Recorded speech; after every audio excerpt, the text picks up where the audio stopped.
Alright, guys. Let me just do some little bit of things here. So, yeah. Hold on. Usually, I have this thing here. There we go. There we go. So, yeah. There we go. How are you guys doing here? So, it's Asylum Justin Villamore for Revolution News. And, well, of course, officially welcome to the Revolution News live stream French language live stream coverage, the debate, French language debate. And well, it is 8 o'clock here, and we're currently having it here live. And from the last time I see it here, is that they're kind of getting ready now,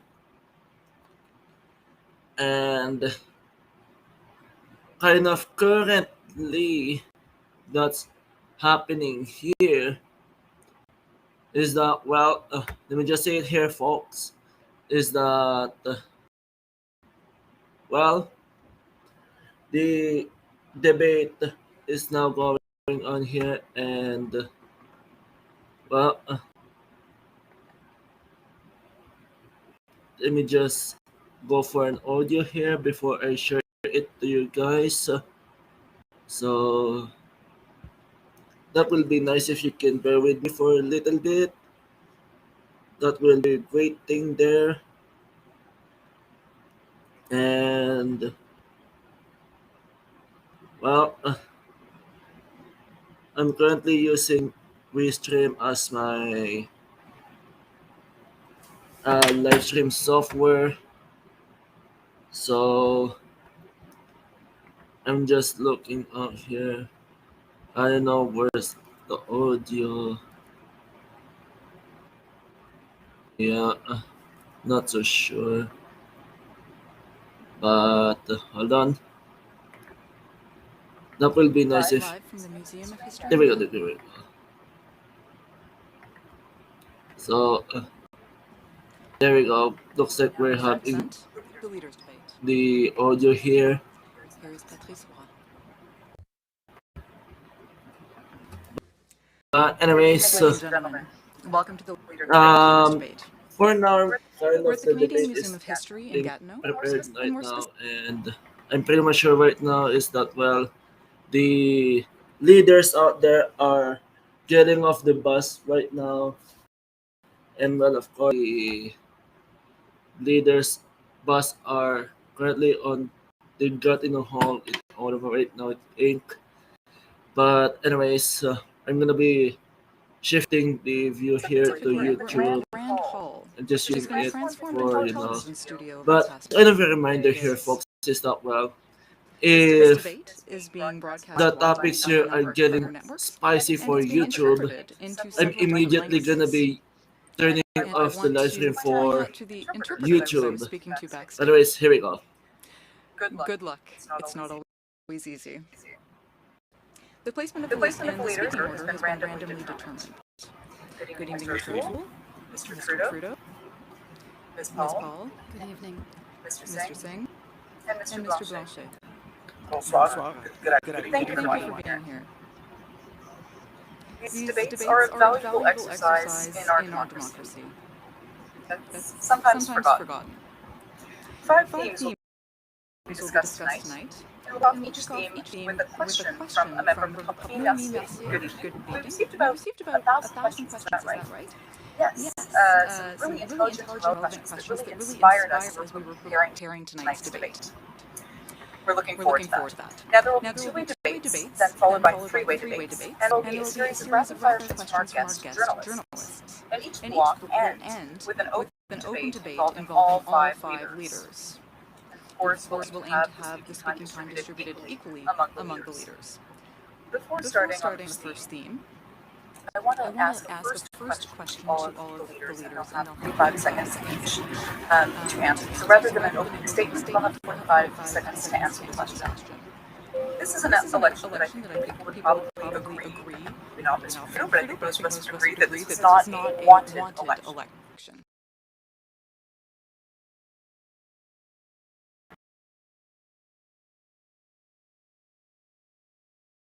turn to the calling a snap election, but to respect before you. Mr. Trudeau, in other words, would you not do the same thing twice? And Mr. Trudeau, you're the first to answer.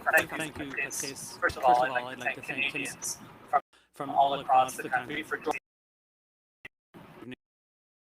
throughout the pandemic, so that we can get through it. We continue to get through it. And I'd like to focus on the expression Patrick's used an election that nobody wanted. You are going to hear different perspectives this evening and approaches to how we should put the pandemic behind us, how we should rebuild, build back better. And you deserve a choice, because the government you elect will make those decisions now, in the fall, not a year or two from now, because climate change, decision on firearms and vaccination, you have important choices to make, and I'm looking forward to working with you. Thank you, Mr. Trudeau. Now, Mr. The question is, if you were elected at the head of a minority government, would you commit to not calling us? Yes, absolutely. Yes, absolutely. We need to work together to fight them and meet the challenges that are awaiting us after the pandemic. This is the time for an election. We need to have a plan for the future, as you said, a recovery plan. It's a plan with 5 pillars: jobs, anti-corrupt leadership when it comes to Canadians' mental health, plan to be more ready for future pandemics, and a plan to balance the budget. Because after 6 years of Mr. Trudeau, we have a lot of debt and no opportunity for our young people. Now, at the beginning of your question, you said absolutely. I mean, absolutely. We work together on our economic pandemic. Thank you, Mr. Sen. 45 seconds. Thank you very much, first of all. Good evening to everyone. I would like to clearly state that we did not win this election. We want to work together. I'm committed to meeting Canadians' mandate. And you will choose because you have an important choice to make in this election. You have a choice of 4 years of Mr. Trudeau. That allows a budget system. You can also choose the NDP. That's clearly saying that millionaires have to pay their fair share to help us change, to invest in healthcare, and to clearly say that we will end housing crisis. You have a clear choice, and I encourage you to choose the NDP. Also, will you do everything possible to keep the next government alive? Yes. I'm not the one who's going to make decisions.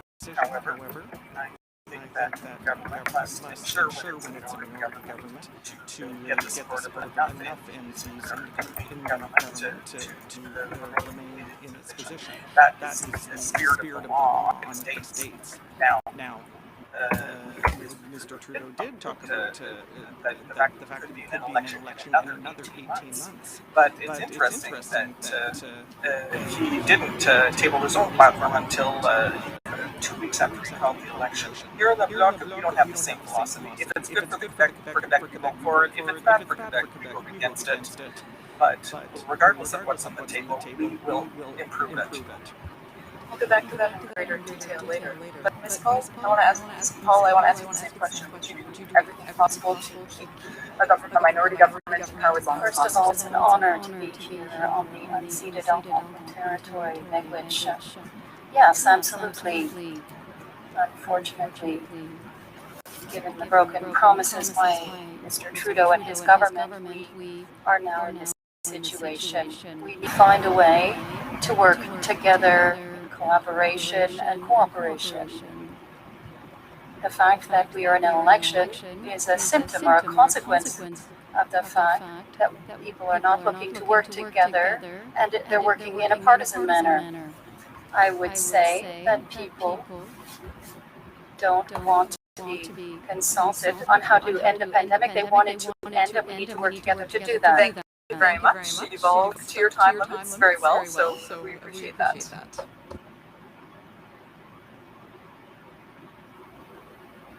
Our first theme tonight is a very big one. Pandemic and healthcare. Noemi, we have a question from the public. Yes, we received a lot of questions on this theme. So, more than 27,000 people died of COVID-19 in Canada. and at least half of them died in seniors' residences, sometimes in quite horrific conditions, and often alone. Our first guest is Bernadette Landry, who is in Dieppe, in New Brunswick. Good evening, Ms. Landry. Good evening. Thank you for being with us and for starting us off tonight. Now, you're involved in an association in New Brunswick that defends the rights of seniors. And there's something that you want to ask the leaders. Please go ahead. Yes. The pandemic has really revealed how seniors can be neglected and mistreated, particularly seniors who are vulnerable and who are starting to lose their independence. So far, it doesn't seem like we can count on provincial governments to protect seniors in long-term care. This is something that's been going on for a really long time. So if you became Prime Minister, what would you do to ensure that the provincial governments protect seniors who are becoming less independent, so that they are no longer neglected? Thank you very much, Ms. Landry. I know the leaders were listening attentively to your question, so let's hear their answers, starting with Mr. O'Toole. Thank you for the question, Bernadette. We will have a clear approach when it comes to Canadians and Quebecers' health for our seniors. We will increase the health transfer in a stable, predictable, and unconditional way. And it's going to go up by about $60 billion. We're going to work together on our public and universal healthcare system, and particularly after the pandemic, we need to learn lessons. We need to work together on our residences for our long-term care homes in Quebec in particular. That's why we're planning $3 billion for investment in long-term care homes, in the seniors' homes. I will respect provincial jurisdiction, but we need to work together. Thank you, Mr. O'Toole. Ms. Paul. My father died in a long-term care home in the second wave of the pandemic, and I will never forget that. I will not forget all of the thousands of people who have lost a loved one. Unfortunately, we are forgetting them. We need to have a radical reform of our system. We need to have national standards. There must be a way to ensure that our system falls under the Canada Health Act, because the protections are in that act. We need to ensure a minimum number of care and services for our seniors. There was nothing in the throne speech for seniors. Mr. Blanchet. Ms. Landry was saying that the provincial government can't be counted on. How would you reply? It's very sad to hear what Ms. Landry has to say, because we need to realize that the priority of the provincial healthcare systems is to provide care to people, and to do that, they need resources. And the federal contribution to each of the provinces, they're all calling for an increase in health transfers for care for people, to reduce wait lists, and for care personnel. The Liberals and the other parties as well, what they want to do is to give that money, but with strings attached, because claim that the federal government knows more about that than the provincial government. But the provinces are the ones that have expertise. Thank you very much. First of all, a big thank you to you, Ms. Landry, for your question.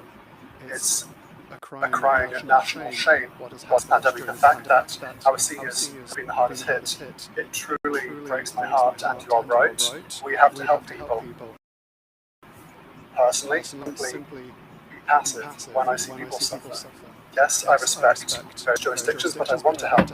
I'm looking for solutions, and I think that a leader is someone who looks for solutions, not someone who's looking for excuses. And so what we want to do is to remove profits from long-term care homes to help people.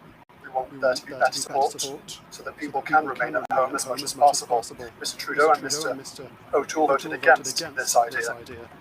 Thanks for wrapping up, Mr. Singh. Mr. Trudeau. Thanks, Ms. Landry, for your question. Like millions of Canadians. I watched with horror what happened to seniors, the most vulnerable all across the country during this pandemic, not just in one place like New Brunswick, it was everywhere. We have to do better. Yes, the federal government sent soldiers, members of the armed forces to help out, but we... Oh, looks like we're having some difficulties here, folks. Can Here only we go. that the situation of seniors was not only unfortunate during the pandemic, it started long before. The federal government has to respect provincial jurisdiction, has to respect the role the provinces are supposed to play, but we have worked to improve funding and improve working conditions for healthcare workers. We will be there for everyone. So, Ms. Longley, we saw your reaction to some of the leaders' answers. Were you satisfied? Yes, thank you very much. Thank you for participating tonight. Well, that's encouraging. Thank you, Ms. Longley. We'll be coming back to the subject during the opening debate with all five leaders, talking more about long-term care homes, the role of the federal government and provincial government. But now we're moving on to the two-way debate with Ms. Paul and Mr. Singh. And I want to talk about vaccinations. Ms. Paul, it's not really clear to me whether you are against mandatory vaccination. I'm not entirely sure what you said a couple of weeks ago. Perhaps you can clarify. And Mr. Singh, you're very strongly in support of mandatory vaccinations. But are you not concerned that it might further provoke anti-vaxxer protesters? So I'm just gonna go ahead in here. What happened in long-term care homes, like Ms. Paul said, was absolutely horrible. What we have learned is that in these long-term care homes, these for-profit long-term care homes, that's where the worst conditions were. So why did Mr. Trudeau and Mr. O'Toole vote for privatised services? Yes, but let's come back to the vaccination. To get back to mandatory vaccination. I wanted just to say that was half of my answer. In fact, I wanted to say that it's very clear that we need accommodations for those who are unable to get vaccinated. There are rapid tests, there are other options. We know full well that we need to use these tools, use something that is guided by science and the information from I'd like to hear experts. Mr. Singh on this. Would you agree with the Premier of Quebec, who said that those who refuse to get vaccinated should be suspended without pay? Would you go that far? I would like to say that yes, there should be consequences, but we have to do everything we can to help people to get vaccinated. We can find other ways to help people, and those who simply cannot get vaccinated, we can find other solutions for them. Yes, and I want to know what are the consequences, because if we can come together and agree, it's much better than if we are. Well, that's not the question. I'm trying to figure out the nuances between your arguments, and sometimes people aren't really clear on your positions. Now, Mr. Blanchet, Trudeau, and O'Toole. Mr. Trudeau, we've seen you being almost mobbed by protesters throughout the campaign. So I'd like to ask you the same question. Are we not creating a vicious cycle in Canada where the more you try to force people to get vaccinated, the more people protest? Are we not politicizing this question? But it's a false debate.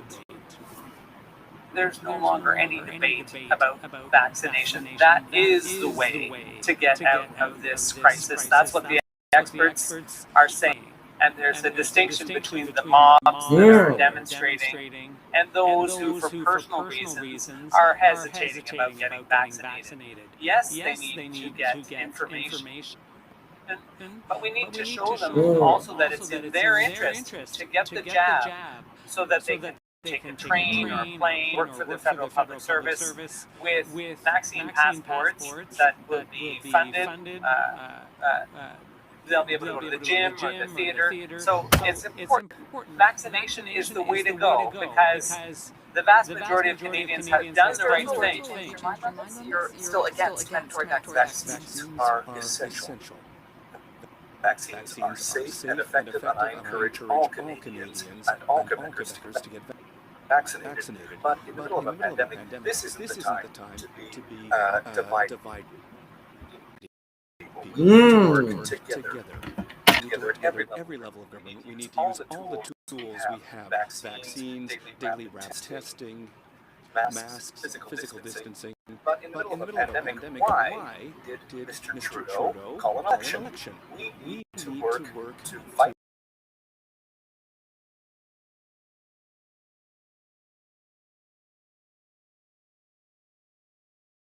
Is the same thing, but it's not at all the same. Why did you call elections, Mr. Trudeau? Why in the middle of a pandemic? Why? We need to, as Canadians, we need to fight together to fight COVID-19 with this device. Ask me a direct question. Why this happens during a pandemic? Why have an election during a pandemic? And that's precisely because Canadians need to have a say in how we get out of this. Mr. O'Toole doesn't want that, but it's a clear choice, and Canadians should have a say. They should have a say on, first of all.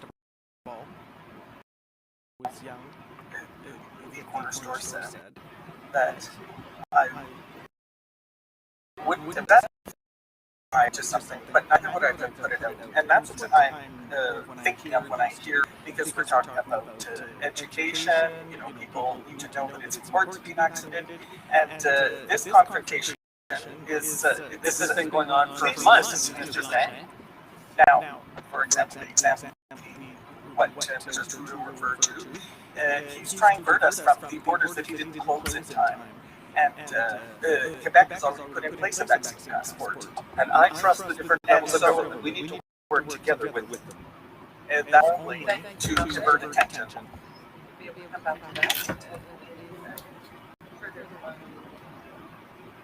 I will be having rapid fire questions for each of you. It's a mix between open and questions to help all participants understand what underlies. Now, of course, the names were chosen to be read. Drug coverage, more care in long-term care facilities. Let's say that your program is ambitious, but not costed. How can we take you seriously? We are costing the program, and it's only been 2 years since the last election. We had a costed program. Unfortunately, now we find ourselves in another election. It's the time to be ambitious. I think that the pandemic has changed things. It's upset my family, and I believe that people want to take a different path. We can't go on the same path we were on. If we want to do this, we need to say, yes, we must be ambitious. We must be bold. We must propose that everybody lives with dignity in Canada and have everything they... Very well, but still not costed. No, not yet, but it is coming. When? There are 2 weeks left. In fact, the election was called, and it's 36 days long in the campaign, and this happened. Of course, there are provincial jurisdictions, everyone sensitive to that, especially in Quebec. But why refuse any collaboration with the federal government? I remind you that there were 5,718 deaths in long-term care facilities in Quebec, many more than in Ontario. Isn't there some room here for openness and honesty discussion?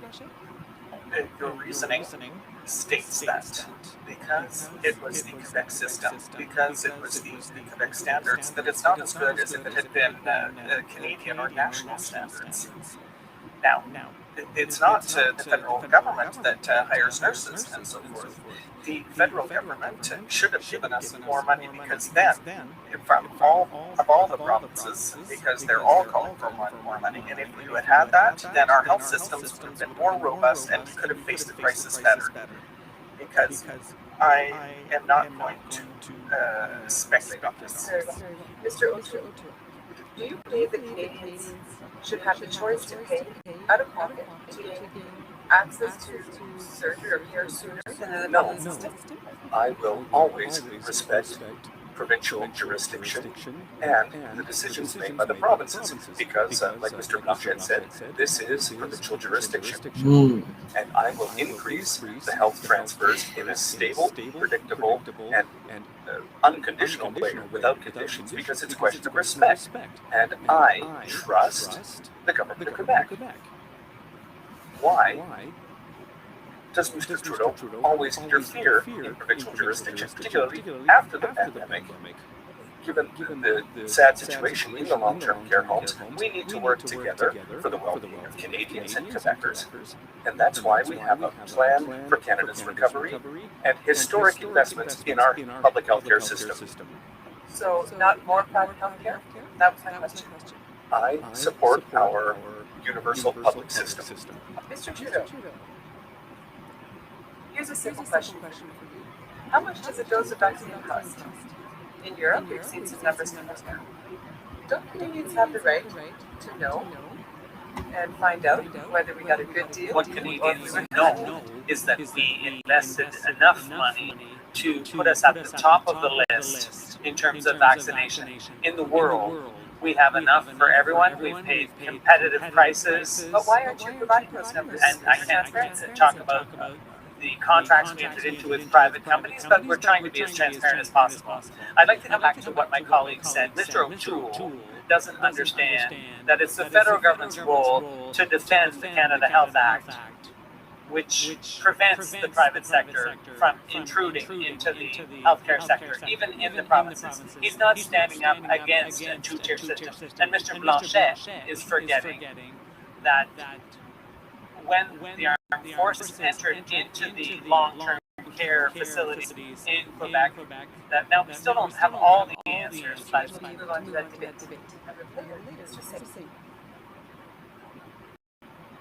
We're still talking about the pandemic. You are proposing free mental health care for all those who suffered from the pandemic.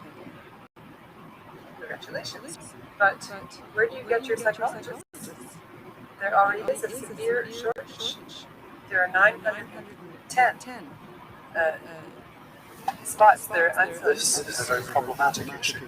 We have to highlight that during this pandemic, while there were already problems with regards to accessing mental health care before the pandemic, the situation got even worse during the pandemic, and these are truly difficult times that have had severe impacts on many people's mental health. So what we want to make sure is that people have access to this essential service. That means including mental health care in our general healthcare system. It will be difficult, but it is necessary to do so, and that's what we will do. Very well.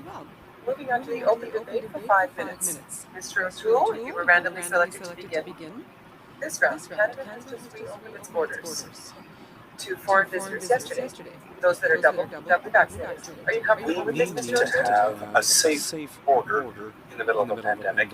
And that's why we need to look at the level of vaccination in other countries, particularly in the United States, but we also need to use rapid daily testing at the border.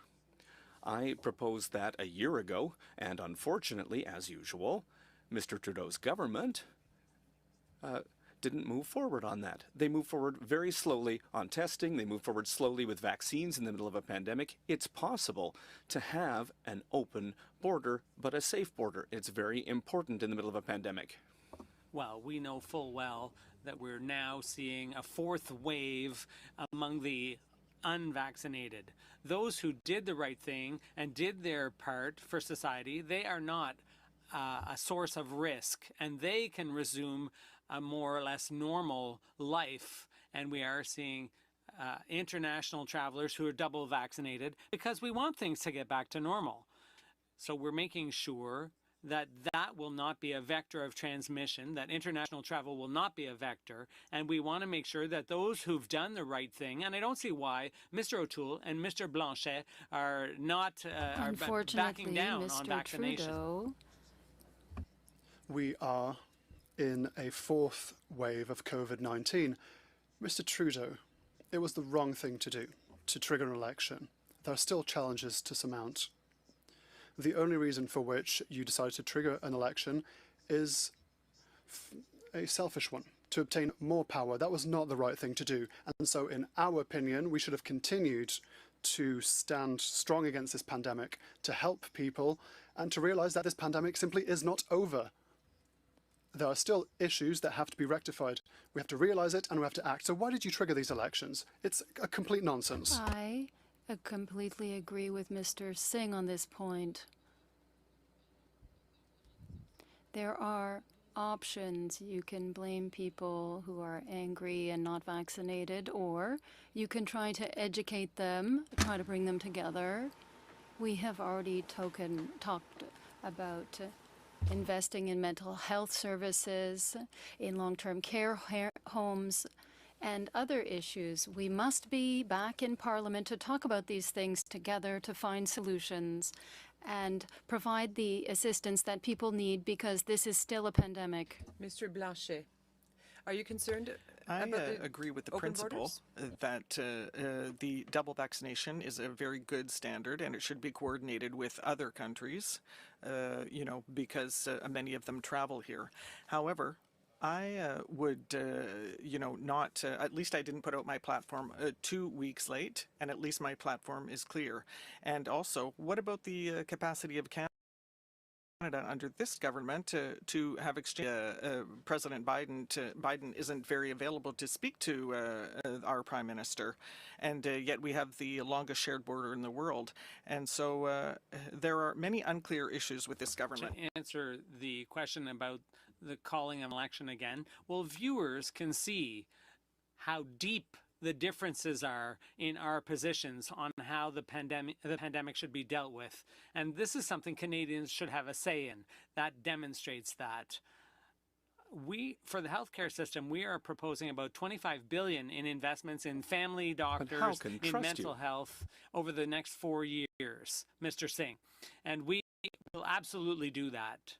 We are the only ones who are demanding results from the provinces. We'll assume our responsibilities. You've had 6 years to do so. How about a quick yes or no from each of you? Now, I have the right to it. so we already know your answer about the are you going to Of course, transfer I will $28 demand billion that to the amount be provinces, yes or no? transferred. $28 billion, yes or no? We want to increase health care transfers. But not $28 we want to billion. increase them. It's We want to quite- increase that's them. quite vague as an answer. Ms. Paul. We have invited the provinces to be there at the table with the government, the federal government, to negotiate. It's not really a negotiation, it's rather to create and Mr. ensure a Trudeau. fundamental reform, because there that are yes or no? shortcomings. $25 billion, yes. $25 billion for health care, and I will work with the provinces to deliver Mr. results. O'Toole. $25 billion. Over $60 billion over the next 10 years without conditions, because it's a question of respect. Very well. Thank you for the first open debate.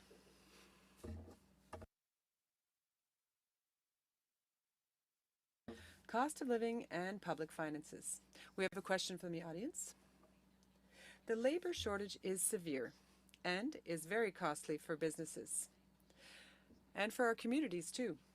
We're going to talk to someone who is being affected by this shortage. His name is Marc-Antoine Poulain, and he's joining us from his home in Saint-Prosper. And good evening, Mr. Poulain. Good evening, Noémie. Thank you for joining us. You work for a small business in the Beauce region that manufactures hardwood floors, and it's difficult for you to recruit employees. What would you like to say to the leaders? In my region, all sectors are affected. We see companies having to postpone projects, slowing down their operations for lack of staff, and community organizations are having the same struggle. It's hard for them to recruit employees, and it may even be difficult for them to provide the services they should to the citizens. So what is your party's plan to address the labor shortage?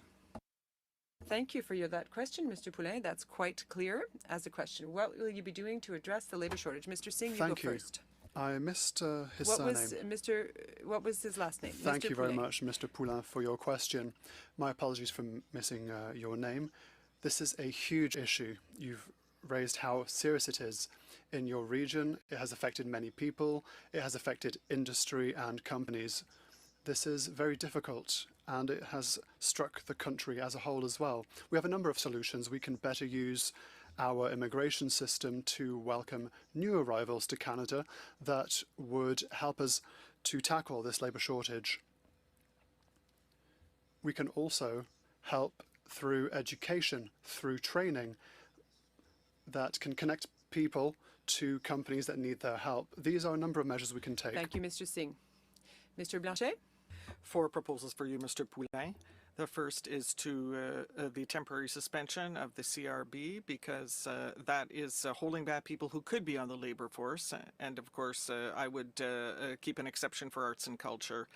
A more generous tax credit for young retirees who could continue to work for a few days per week, and openness to immigration based on the capacity to integrate, because here in Quebec we need people who speak French. And also I would look at supporting volunteerism, because that is a very strong workforce and many people could perhaps benefit from a tax credit, especially in the community area. Thank you very much for that response. Mr. Trudeau, you have the floor. First of all, thank you, Mr. Poulin. I visited the Beauce a number of years ago and saw how active the business community is. It's well known in your region. The labor shortage has been a problem during the pandemic and even before, and that's why we've invested in labor training, in skills training, and in immigration. But you might be interested in the hiring benefit we're proposing. That will help increase wages that you offer your workers to encourage people to come and look for work there, because we know that the economic recovery has to happen quickly and all across the country. Thank you, Mr. Trudeau. Mr. O'Toole. Thank you, Mr. Poulin. I have a lot of respect for entrepreneurs and the family farms in the Beauce. This labor shortage is a risk for every region, and we need to face this challenge. And that's why in my contract with Quebecers, I will give more power in immigration to Quebec. And that's very important, particularly for foreign workers in the agricultural sector. It's absolutely necessary to have workers. We also need to take a collaborative approach on training, and we need to reduce the emergency programs like the CRB, because we have a shortage and we need to focus on work after the pandemic. Thank you, Mr. O'Toole. Ms. Paul, up to you to close this portion. Thank you very much, Mr. Poulin, for that question. Another example of an issue that needs to be discussed in Parliament, because individuals and businesses still need help because we're in the middle of a pandemic. I would say that immigration, training, coordination and cooperation, we must cooperate and coordinate with companies in order to know where the shortages are, and we need to have better training that corresponds to the needs of businesses as well, and I know that the workers also want that. And immigration. We are a country that can welcome many people, and that is also a solution. Thank you, Ms. Paul. Mr. Poulin, thank you very much for sharing your perspective with us. Do you feel illuminated by the leaders' responses? Yes, it was quite instructive. Wonderful. Thank you, Mr. Poulin. Have a good night. Thank you, Mr. Poulin. Greatly appreciated. That may be the question that we hear the most. The issue of labor shortages across the country. Mr. Blanchet and Mr. Trudeau, you now have a two-way showdown. Let's begin with Mr. Blanchet. So you said, except for the arts and the cultural sector, it's time to end the CRB. What we're saying, and I hope this is going to be a cordial exchange rather than a confrontation, but we have gone across Quebec many times, and we have observed people, businesses, especially small and medium-sized businesses, because the very large businesses remain competitive in order to attract labor. But we've seen restaurants close down, we've seen gas stations close down, we've seen that communities are simply collapsing, and so people are saying, please, can you stop the Canada Recovery Benefit? So I think that's perhaps a bit much, because there might be a fourth wave that's even stronger than what we've seen so far. We can't predict the future, but the CRB could become necessary again, especially so it should be suspended except for in the arts and culture, for the good of the economy. So by the end of October, it'll be suspended? I fully agree that in all my tours around Quebec, there has been this labor shortage for years. The pandemic didn't create it. The CRB and the CERB didn't create this labor shortage. It's already down to $300 a week, which is below minimum wage. But we do recognize that for a strong recovery, a strong economic recovery, we need to support businesses. We need to support hiring. And that's why we've created a hiring incentive. And that's why we'll continue boosting immigration and increasing labor training. And we need direct assistance for companies. We are going to be there for people. We're talking about not just workers, but also companies. That's what we did during the pandemic, and that's what we're going to keep doing. I would urge the government, regardless of which government is elected, to work on productivity. How do we create more wealth with fewer people? Well, then we have to work on productivity, not to announce job promises and improve the productivity of businesses. And that's precisely what we're doing with a digital program for small business. There's a digital transition that's going on to increase productivity. You will have the opportunity to come back to that. And that was quite cordial. Thank you very much, Mr. Blanchet. Mr. O'Toole, Ms. Paul and Mr. Singh now have the right to speak. So let's come back to the CRB, Mr. O'Toole. By the end of October, let's say you're Prime Minister. What happens then? We need to reduce the emergency programs in a fair way. Stop it. If there's no further risk, for example, of a fifth wave, we need to focus on health and the well-being of Canadians and Quebecers, but we need to have an economic recovery. We know that our small businesses, hotels, restaurants, the tourism sector are in crisis. We have a specific plan for small businesses who are suffering. Completely disagree. What we have actually seen is that if someone isn't working because they earn $1,200, it's not an issue with CRB. It's a question of inadequate salaries. People want to work. Now, to come back to the cost of living is ever increasing. Housing is ever more expensive also. Mr. Trudeau had 6 years to act. But whilst he has been Prime Minister, and up to now, the price of housing has gone up. So it's very difficult for people to deal with it. We'll be talking about that later, but right now the subject is the CRB, and you're saying it would continue. Yes, of course, we will continue to help people. Clearly, we are in the middle of a fourth wave. I would like the leaders who think it's time to end the benefits to come to my riding to see marginalized individuals who are working in the social services sector who need this benefit to survive. It's not even enough. They are threatened with being kicked out of their housing.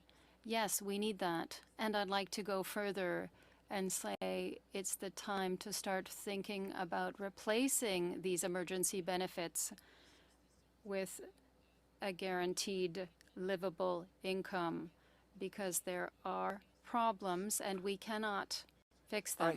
I agree, and what we have seen in this pandemic is Mr. Trudeau's decisions. Rather than making sure that big companies that took public money and used it in a unjudicious way, instead of doing so, but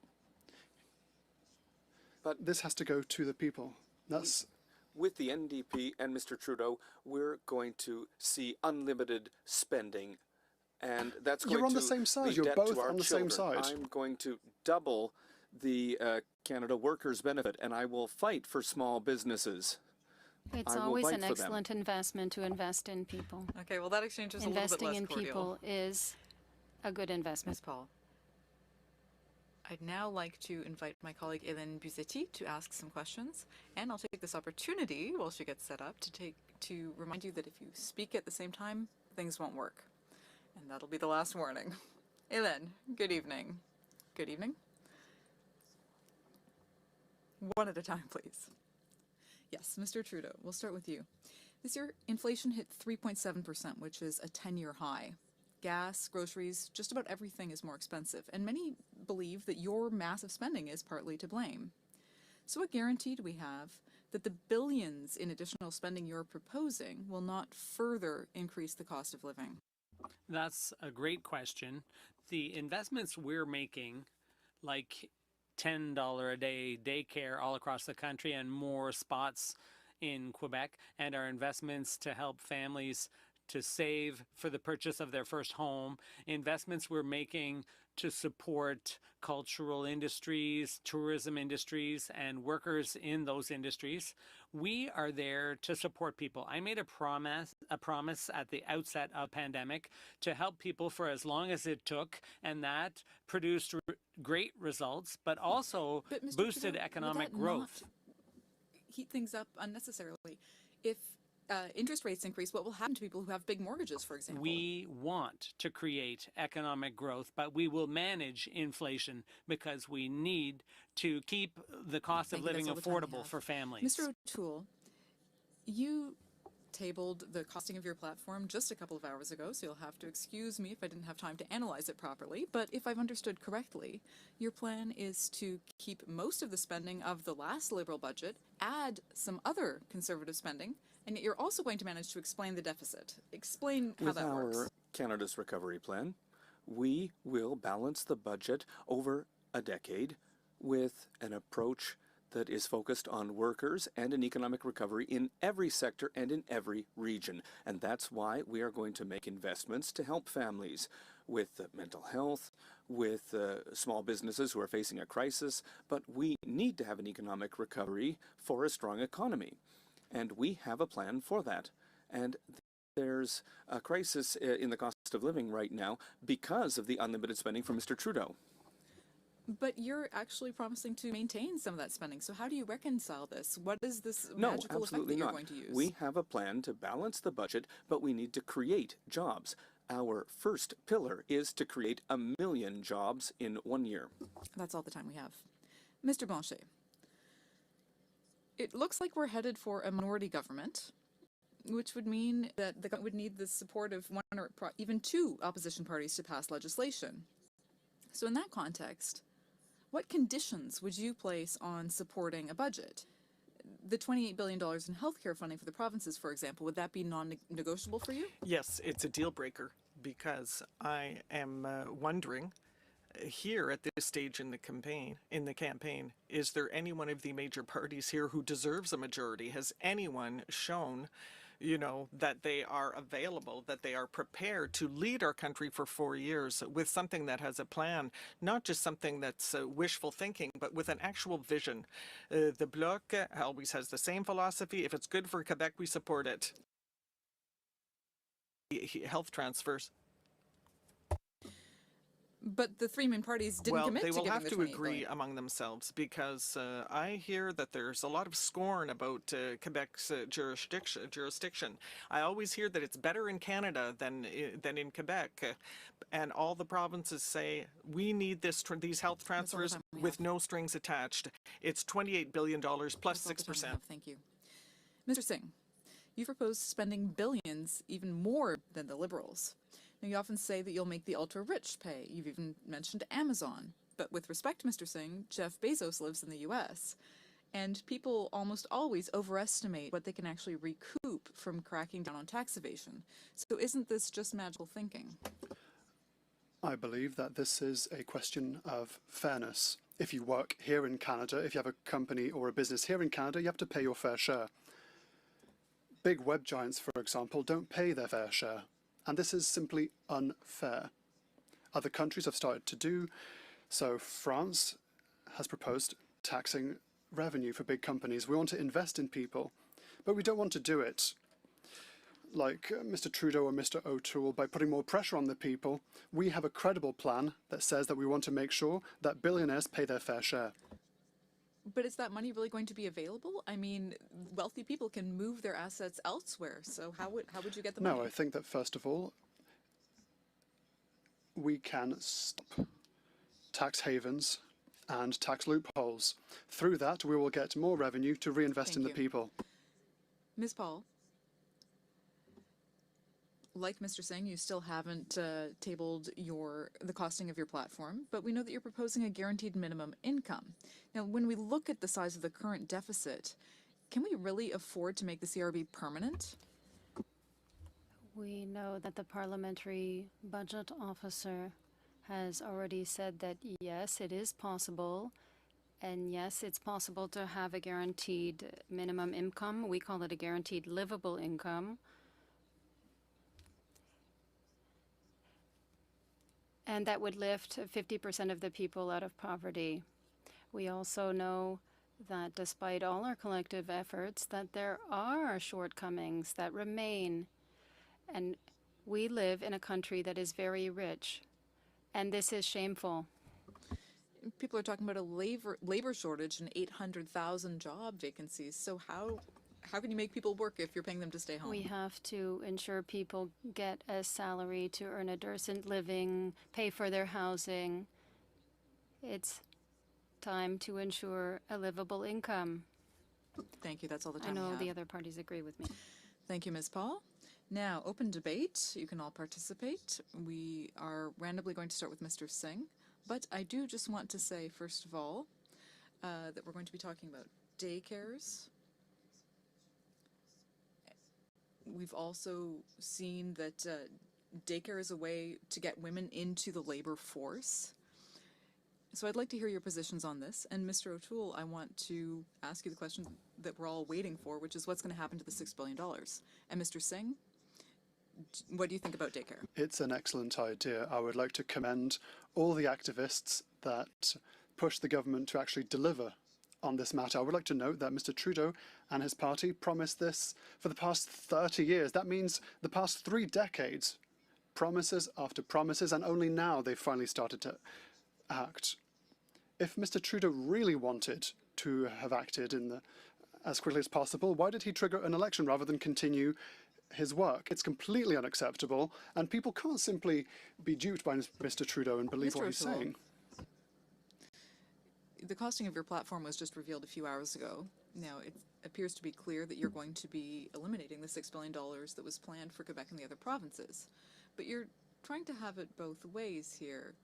So can you confirm there won't be any check given to Quebec for the daycares? That will be replaced by your tax credit? We are going to help all Quebec families immediately, and we're going to help low-income families with by paying back 75% of their costs for daycare. And we will always respect provincial jurisdiction, including Quebec's system, and that's why we are going to coordinate with Mr. Legault's government in close collaboration, and we have a budget in our platform. We have the numbers, and there's going to be a transition because our plan is going to help all families in Quebec, and families are going to be in charge of their own decisions. It's no surprise Mr. Trudeau is only going to deliver in 5 or 6 years. He doesn't understand the daycare system in Quebec, because we wanted that to be a model for the rest of the country. He says he'd rather have a tax credit for the most vulnerable families in Quebec. Those families don't pay for daycare already in Quebec. It's subsidized. And so he doesn't understand the first thing about help. the system in Quebec. He's going to scrap the $6 billion that would have created 37,000 new daycare spots in Quebec. Quebec families have been waiting for months and even years for more spaces in daycare. And he says, no, we're going to have a tax credit instead. We're going to create 250,000 new spots across the country, and Mr. O'Toole would scrap it all. I think that perhaps we need some more discipline here. First of all, the Conservatives' plan, we've heard plan from Mr. O'Toole. That's $6 billion less in pockets of the Quebec government. I can't wait to hear the expression of how much the Conservatives love Quebec, what Mr. O'Toole is going to say when he hears this announcement. And I might remind you that Mr. Trudeau's system, thank you, was created by Ms. Marois. And that, for me, is the very demonstration of how important it is to keep the programs created by Quebec and administered by Quebec in Quebec. We do not need any interference or any conditions from the federal government to tell us how to do our own thing. I wonder if all the men here would let a woman speak about an issue that affects women more than any other. And I'd also like to know whether the other leaders of the parties here, if there were more women representing their parties, particularly leaders, if it would take decades to do something that is a right and essential for women in order to work. So yes, for daycares, universal daycares. And yes, it's unfortunate for myself and other women who work with children that it didn't happen in the last session of Parliament. All right. All right. I think we've understood your positions. And Mr. O'Doul, you said that you have a different idea and you won't be sending the $6 billion We check. are going to collaborate and coordinate with the government. We have a budget in our platform, and we have the numbers for this because we need to help all For your families platform, but not and the work $6 closely billion. with the provinces. Thank you. Well, actually, I think we're maintaining discipline quite well here, and everyone is actually sticking to their time extremely well. So let's move on to the next theme.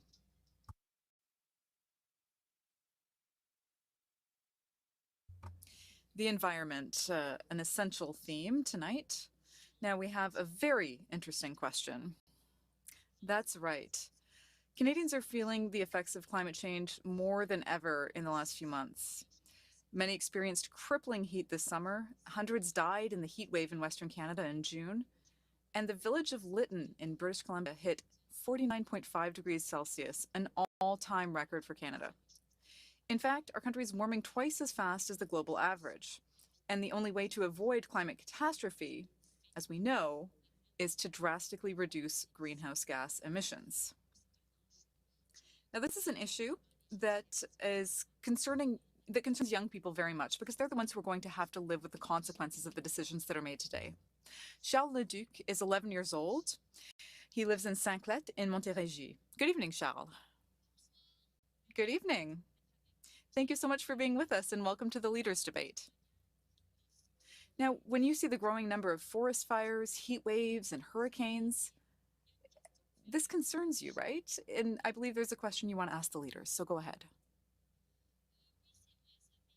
That's true. I'm concerned about this. So my question is, what will you do to reduce the use of fossil fuels in Canada? And Charles, isn't it right that you're not only concerned about your own future? Yes, and also my children's future.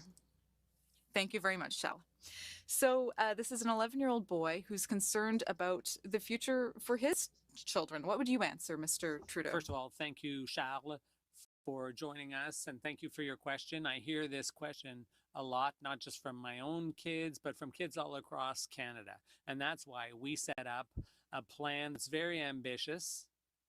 We're putting a cap on the oil and gas industry's emissions to bring it down to net zero. We know we have to reduce our greenhouse gas emissions coming from the oil and gas industries. And we also need to help so that everyone can buy an electric car by 2035. All cars in Canada will be electric by then. Those are two concrete steps we're taking for you and for the next generation. Mr. O'Toole. Charles. Thank you for the question.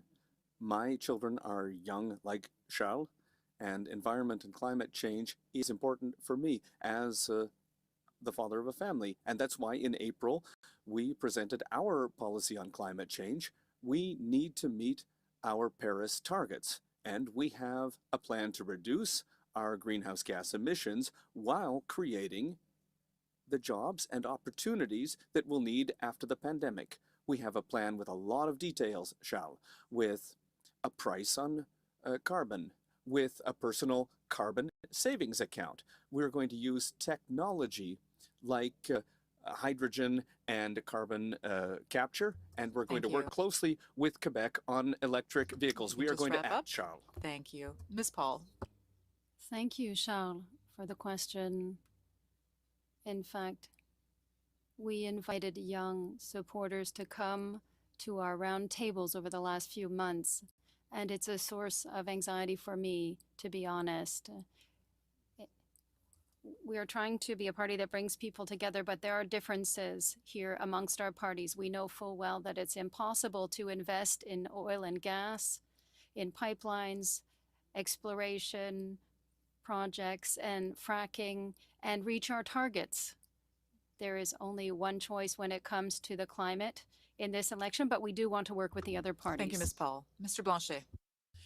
Well, I know that the IPCC has said that Canada has a terrible record on climate change. It's not by investing 10 billion years a year in the oil patch or billions, even billions more in buying a pipeline to carry oil by claiming that saying that it's going to reduce greenhouse gas emissions. We're going to cap current oil production, and then we're going to limit it even more, and we're even going to fund this for Alberta. And we've also talked about ensuring that bank funding goes to green, Thank you, Mr. Blanchet. green transition. Mr. Singh. Thank you, and congratulations, Charles. It's incredible. You asked a question in front of many, many people. It's a great concern for me too. I will soon be a father, like you would like to be one day, and I'm afraid for my child. This is an issue that we have to tackle head on. Mr. Trudeau said that he wants to reduce emissions. Every target has been missed. Big oil has received subsidies.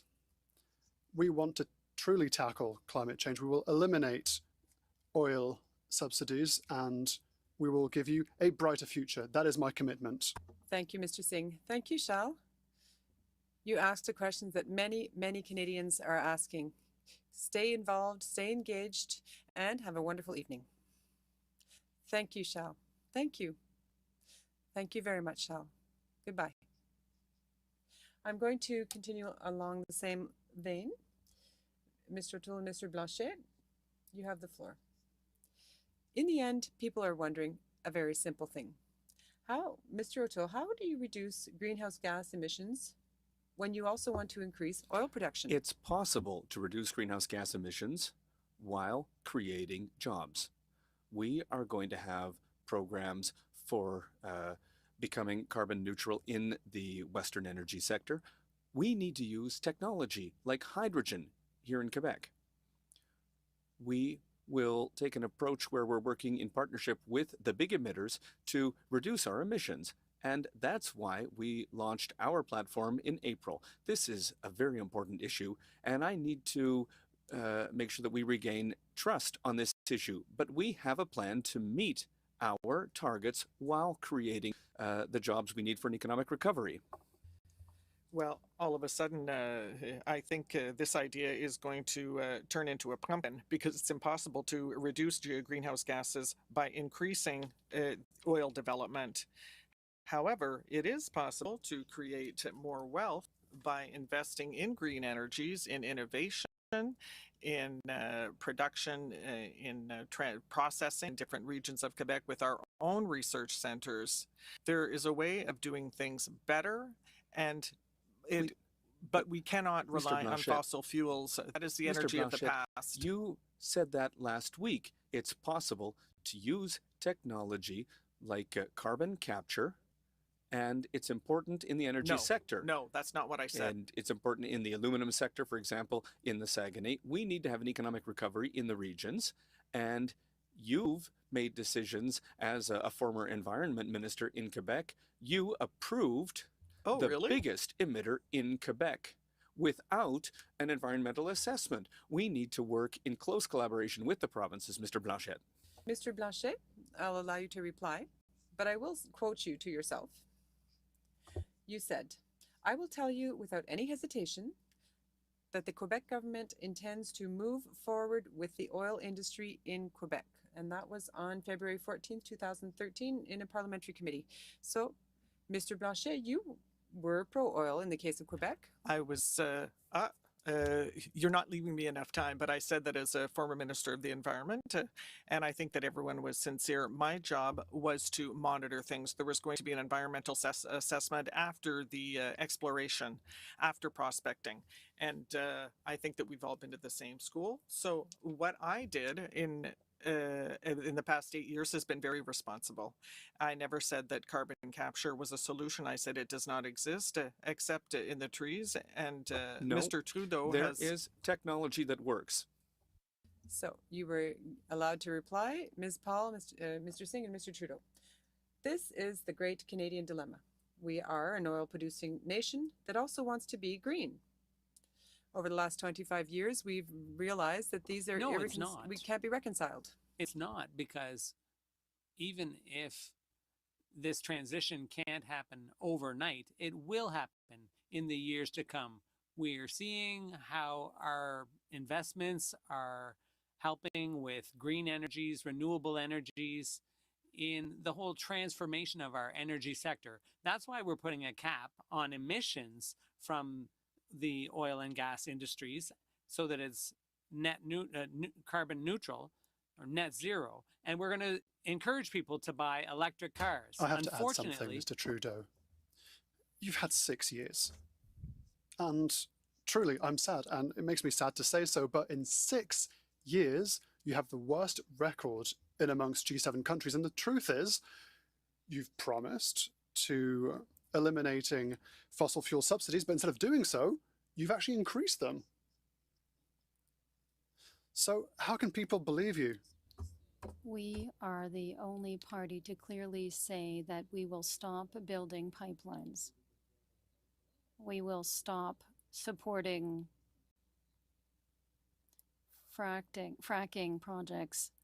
We will not subsidize the oil and gas sector. And I am saying that as the sister of somebody who is working in Alberta in the oil and gas sector. And I'm saying it for my brother. The future here in Canada, yes, is energy, but it's renewable energy. Unfortunately, we are behind all our international partners. There is a green rush happening, and that's the future. I completely agree, Ms. Paul. What we have to do is to make serious decisions, because we have a huge challenge ahead of us. We have to invest in renewable energy. We have to electrify transport, but we cannot allow ourselves to have 4 more years of Trudeau. A lot of words, but very little action. I have a question for all 3 of you. Should I not be allowed to reply? All the parties are saying they're serious tonight about the environment. We're a country of science that respects science, but the fact is we have to rely on our experts, and the experts, the environmentalists, the climate experts, everyone says that the Liberal Party has done the most. This portion of the debate is over. Thank you. Mr. Trudeau? And it breaks my heart, too, that you aren't talking about the environment in this campaign. I now invite Paul Vaujournet to come and ask his questions of the leaders. Good evening, Patrice. Mr. Singh, you want to help cities make urban transit free, but they already can't fund their current services, which are already insufficient. So how can that work? Thank you for the question. We want to invest in collaboration with municipalities to help them with their transit, their public transit, because we know that a big GHG emitter is the transport sector. If we want to invest in our transit system, if we can help them to electrify the system, if we can work with provinces and territories also, that will really allow us to tackle climate change. But if someone makes $900,000 or $90,000, I believe that it be free for it's them an as well? option, and we will give municipalities the option to do so. What we really want to do is make significant investments in public transit, because it's important to do so. Mr. Trudeau, you want to cap oil and gas emissions, but you're still granting drilling permits, especially in Newfoundland. When will you put an end to new projects? First of all, with a cap on emissions from the oil and gas industries, it would be very hard to create new investment, because current emissions will have to be reduced, because that's what we need. So yes, over time, some projects will be kept, and there will be some very tough criteria for their approval, but we will continue with the price on pollution. But it's not clear, if you don't mind. Which year will the cap start, and how quickly will these go down? Will things go down quickly or gently? it's going to be at the rate needed as determined by the experts. For the past 4 or 5 years already, there's been a cap and they won't be able to go any higher. Ms. Paul, in 2021, all federal parties have an environmental plan. According to the former leader of the BC Greens, your plan is not the best one. Does your party still serve a purpose? He's wrong. And I say that as simply as that. I'm a lawyer, analyst. I'm very pragmatic. I looked for a party to join and I wondered which party had the best plan for our future. And it's the Green Party. We know that it's impossible to continue to extract oil and gas, to continue to build pipelines, to continue to give the green light to exploration projects. It's impossible to do that. So our plan is practical, it's feasible, but it's also bold, and we need to do it. Mr. O'Toole, you want to freeze the Liberals' carbon tax and create a savings account where the more gasoline you consume, the more credits you receive. How can you pollute less by consuming more? We launched our plan in April, and your personal carbon savings account is your money. And if you transfer your money into your account, that means it's your money. But you are going to be able to make the decision to reduce your carbon footprint. This is an innovative approach, and we need to meet our targets. And that's why we launched our plan in April. But a family, then the big winner is the couple with two SUVs. Because they have to make their own decisions for green choices with their personal carbon savings account. And we will work in close collaboration, as I said, with the provinces and with the big emitters, and we have a plan with a lot of detail because this is an important issue for our country and for our world. Mr. Blanchet, you want the third link between Quebec and Lévis to be funded by a federal green envelope. If it took place elsewhere in the country, would you say the same thing? Or are new highways only green in Quebec? You know, as a party that depends provincial jurisdiction and Quebec jurisdiction, there are very goods that I would not get involved, because that's what I advocate for Quebec as well. I'd like to say again, and I'm prepared to say it again, that is a provincial area of jurisdiction. That is the government, the Quebec government, that is responsible for that. It is the one that has to do the patients and the environmental assessment. And I am aware but the environmental that consideration this is something that... But the question is that this is a federal green envelope. So should the green federal envelope fund a sprawl from coast to coast? That is an infrastructure budget from the federal government, and the Quebec government asked that the entire infrastructure budget, because it's a provincial area of jurisdiction, be given to Quebec. And then Quebec can discuss with Lévis and Quebec City and the public, the citizens, who will have environmental requirements as well, because it requires social license. Thank you, Paul. Thank you, Mr. Blanchet. Open debate now. You'll be able to come back to the environmental theme. I'll just give you a few numbers. Mr. O'Toole, you have targets of 30%. Your target is 30%. Mr. Trudeau, 40%. Ms. Paul, 60%. Mr. Singh and Blanchet, 50%. The truth is, and people know this and keep repeating it to me, is that for the last 24 years, no reduction targets set by Canada has been met. Mr. Trudeau, you start the open debate, please. How can people trust you? First of all, according to the scientists and experts, we are already on track to exceed the targets set in Paris 5 years ago. We are going to reduce emissions by 36% by 2030. That's a fact. We're going to go even met further your targets, Mr. Trudeau. and up to 40%.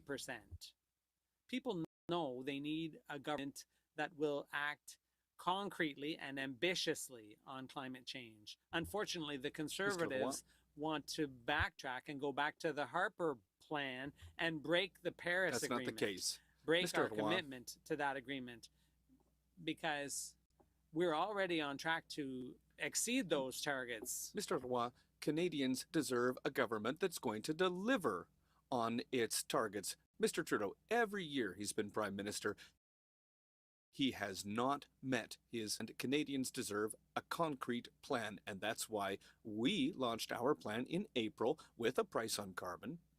And we need to reduce our greenhouse gas emissions, and we need to meet our Paris targets. That's important for me, and I will deliver on that. By investing in the Northern Gateway? For me, it's not just words. It's not just words like we hear from Mr. Trudeau. We need to deliver on this important issue for Canadians and Quebecers. Mr. Singh. I'm going to say something strange. I completely agree with Mr. O'Toole that Mr. Trudeau has missed all of his objectives, but Mr. O'Toole will do the same. I would like to share a story. I met a young woman in Hamilton. She said, "What's the point of studying, finding a partner, and starting a family when I'm afraid of the future? I don't even know what's going to happen in the future." That is the crux of the matter. We can't just have someone that speaks a lot but doesn't actually act. We've understood. Thank you. Mr. Blanchet. I would call the current targets cowardly. Before, we used to respect Kyoto 1990, and then it went up again. But we're saying 37.5% on the previous cap, and that's 51% from 2005. And that is about what the Americans are pledging to do. So Canada is not even prepared to go as far as the Americans, who are also very large polluters and who also use oil a great deal. So I think we need courage. There are control mechanisms, for example, the carbon exchange. Yes, I'd like to talk about that, and I'd like to speak directly to Canadians, because you know, your intuition is that it's not working. It's not working at all. Canada, first of all, is missing an opportunity, a historic opportunity to be at the top ranks of a green economy. We are headed nowhere. It's up to you to decide in this election. Do you want to continue on the same path after 6 years of failure, or do you want to move in a new direction? And that is really the choice you have. I'm sorry, Mr. Trudeau, to say that all scientists agree. Even scientists in the public service have said that with your plan, we won't succeed, even achieving half the targets. The fact is that all the leaders here are relying on wishful thinking, except for the Liberal plan. You have to listen to the experts, listen to the scientists, listen to the climate experts. They're the ones who are saying that the Liberal plan is the most ambitious plan. It's the best plan. The others' plans are not up to the Very task well. Thank you, Mr. to fight Trudeau. climate change. Who is keeping their job after 6 years? I say good luck to people listening at home.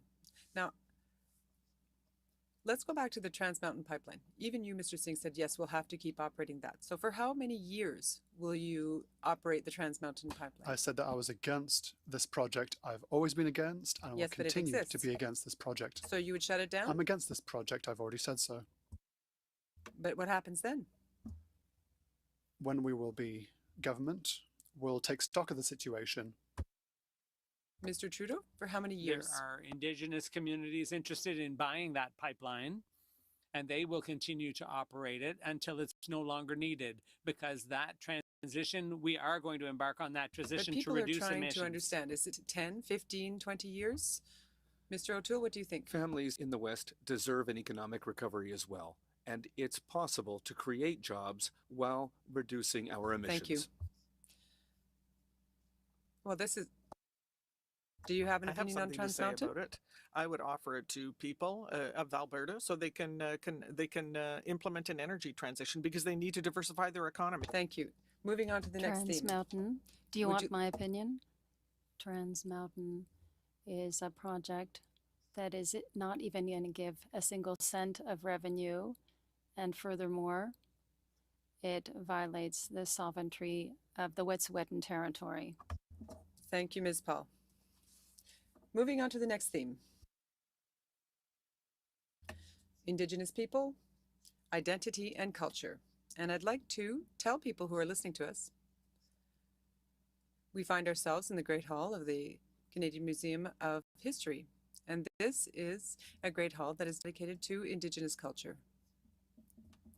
And you can see parts of the totem poles behind us, and that is why. Noemi, you've got a question from the public. Yes, we were all shocked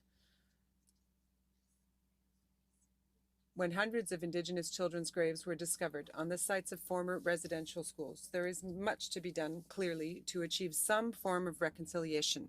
Our next invited citizen is Perry Simon. He's a Mohawk, and he is originally from the community of Ganasatake. We're reaching him in Montreal. Good evening, Mr. Simon. Good evening, Ms. Mercier. Thank you so much for being here.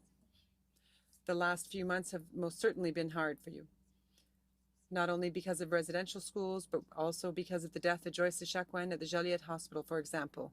How can we begin to right these wrongs? I see that you have your feather with you in your hand. This is a Mohawk tradition that signifies that it's your turn to speak in our discussion circle, in our talking circle. So please go ahead. We're listening. In 2021, it's time to recognize that we exist and that we share this land, our ancestors' land, with Canadians and Quebecers. To begin a true reconciliation, would you be willing to include the First Nations, Inuit, and Métis languages among Canada's official languages? Thank you. Thank you very much, Mr. Simon. A very complex issue, a very clear and simple question. Mr. Blanchet, go ahead. Mr. Simon, good evening. And I would like to pay tribute to you from nation to nation. The portion that is the responsibility of Quebec would have to be discussed with the Quebec government, and that has been raised. And it says that Bill 96 doesn't change anything of that. And I would say that from this perspective, because you talked about the fact that we share territory, and that is the real reality. We have to coexist in an enriching way for all nations, Canada, Quebec, and the First Nations on this one and same territory. And so clearly the answer is yes.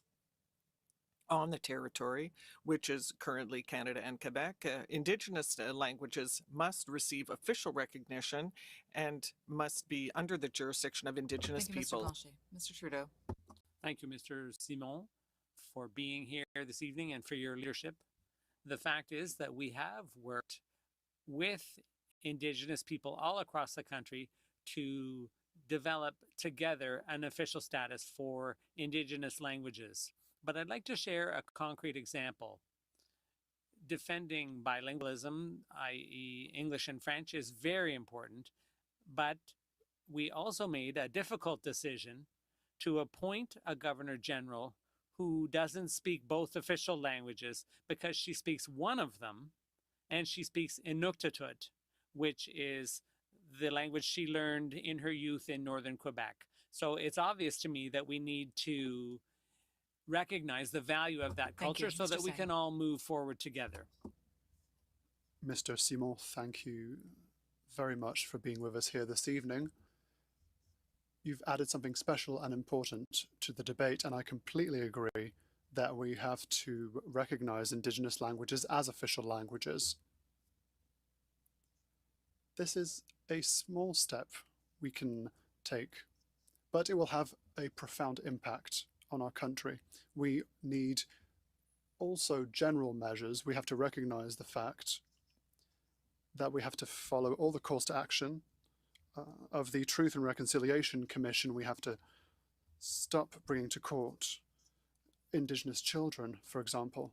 But this subject you mentioned is also very important. You have the floor. Yes, thank you very much, Mr. Simon, for your question. As somebody who's from a diaspora where we've lost all our culture and language, I recognize how important it is to keep your languages. So absolutely. In fact, I hesitate to even comment on this because I'm always trying to give our platform and allow the Indigenous leadership to speak for themselves. I hope that one day our party will have an Indigenous leader, because it is the time to have this kind of leadership. Yes, absolutely. We are allies when it comes to nation building and sovereignty and self-determination. Mr. O'Toole to conclude. Thank you, Mr. Simon. Miigwech.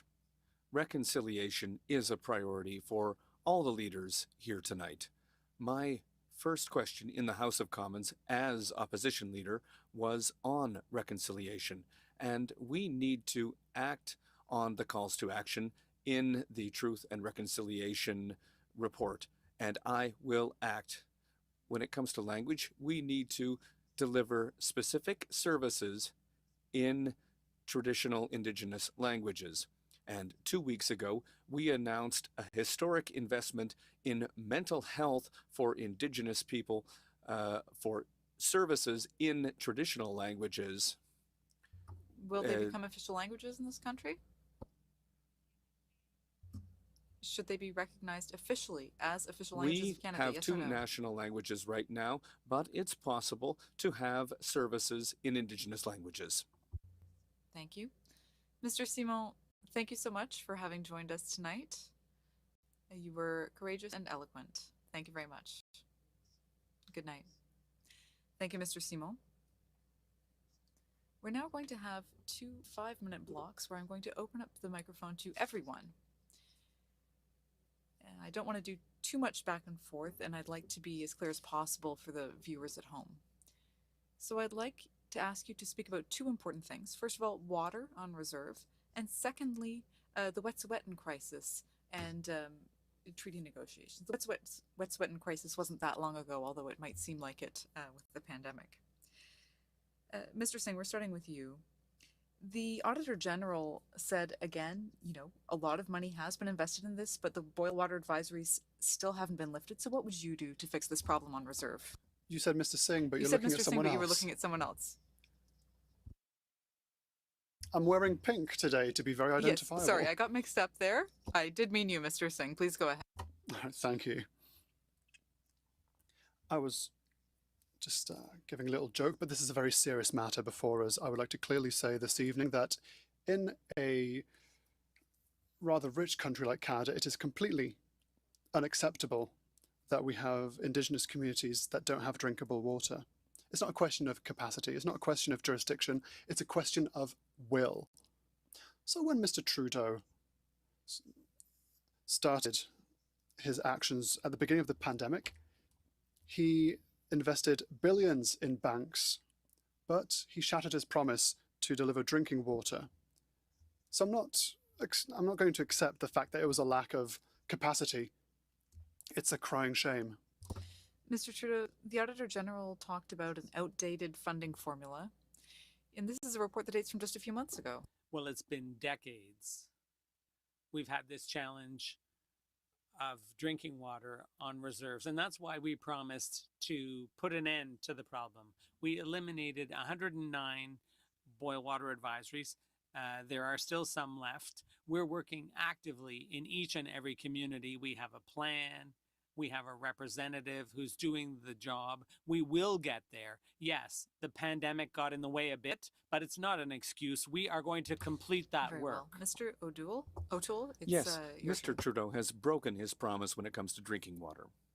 And reconciliation is a question of trust between First Nations and the federal government. That's why it's very important that we have a plan, not just words. We need to deliver, because drinking water on reserve is a right. We need to deliver, working in partnership with Indigenous leaders, with Indigenous businesses, and I will create a plan to deliver in partnership. Ms. Paul. Yes, again, I speak directly to Canadians, and I would say exactly that is the reason why we want more diversity in politics. Because if there were more people who had the experience of living without drinking water, it would be a greater priority. It's only the will that is missing. Our investments in TMX and pipelines is more profitable than to pay for boil water, or drinking water in the indigenous communities. We have the right to assess a government based on the results that it delivers. And with the support of the House of Commons that it would receive with regard to drinking water, and and yet, after all these years, this government has not been able to devote the financial resources and infrastructure to ensure that there is drinking water in Indigenous communities under its federal jurisdiction. This is a national shame, and everyone has to say this is going to be fixed now to the satisfaction of Indigenous communities affected. Now, in the next leaders' debate, it would be great if we didn't have to be asking this question, right? Now, there were rail blockades in Canada last year. Mr. Trudeau, have the negotiations moved forward? Yes, it has moved forward. Progress has been made because we resisted calls from the Conservatives and others to send the army in. We opted for negotiation instead. It took a few days longer, and even though the crisis lasted longer than a week, we were able to resolve it peacefully, harmoniously. It was settled, and we continue to work hand in hand in partnership and respect. Thank you, Mr. That's Trudeau. the only way to move We'll forward. come back to this in the next section. Now I'd like to welcome Guillaume Bourgault-Côté to ask his questions. Good evening, everyone. Mr. O'Toole, let's start with you. You're talking about scrapping Bill C-10, which taxes web giants like Netflix and Spotify, and you also say that you want digital platforms to reinvest a significant portion of their revenue to fund Canadian series, films, and music. So would a significant portion mean more or less than the $830 million that the Liberals are proposing? I am proud of our artists in Quebec and in Canada and our content creators, and we need to have a level playing field while respecting our values and freedom of expression. And that's why we are going to work with the cultural sector to protect our economy and to help our artists while respecting the freedom of expression. That's our approach. Would you have a quota for how much you want to get from the web giants? We are going to help the sectors that have been the worst hit by the pandemic: artists, musicians. We are going to help artists who are facing a crisis right now. That's part of our plan for Canada's recovery. Ms. Paul, French is already the official language of Quebec. So why are you reluctant to have it recognized in the Constitution as provided for in the Legault government's reform of Bill 101? I don't hesitate at all. My two children are part of the Francophonie.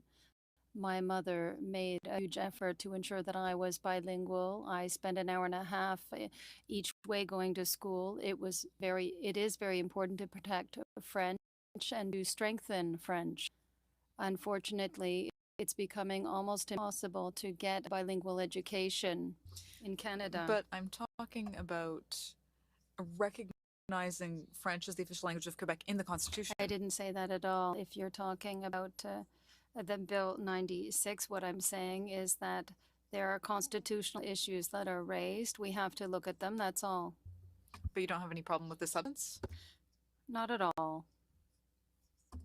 Okay, Mr. Singh, you said that you're against Quebec bashing, but when one of your members supported a professor who says that Quebec culture is racist, you let it slide.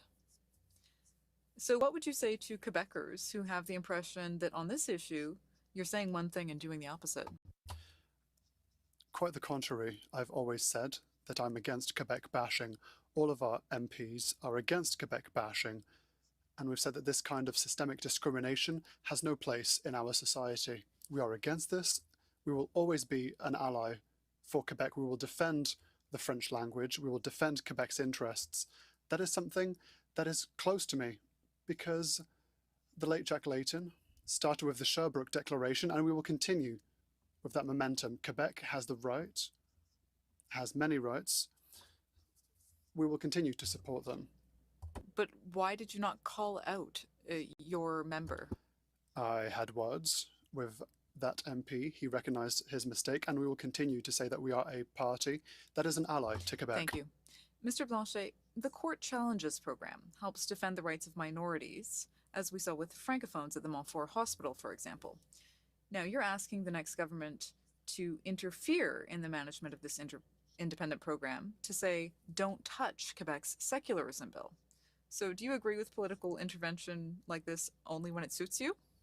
I'm going to repeat what I said during the scrum yesterday. First of all, the Bloc has always been in favor of the Court Challenges program, and yet the government entrusted it to an institution that used it as a political tool against Quebec values, saying that those who are against Bill 21 or against Bill 96 are wrong, and that is very problematic in an institution that shut down a professor but allows the professor to speak.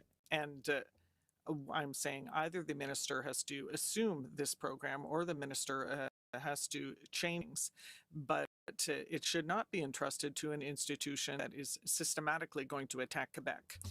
And do minorities in Quebec have the right to funding to protect their rights, in your opinion?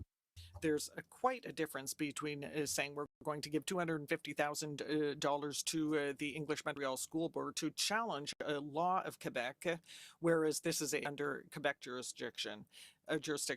Think of the Montfort Hospital case. Mr. Trudeau, it's been 4 years. 4 years since you promised that web giants would fund Canadian cultural content. And yet nothing has changed. You had a bill on the issue, but it didn't pass because you called an election. So are you serious about this issue?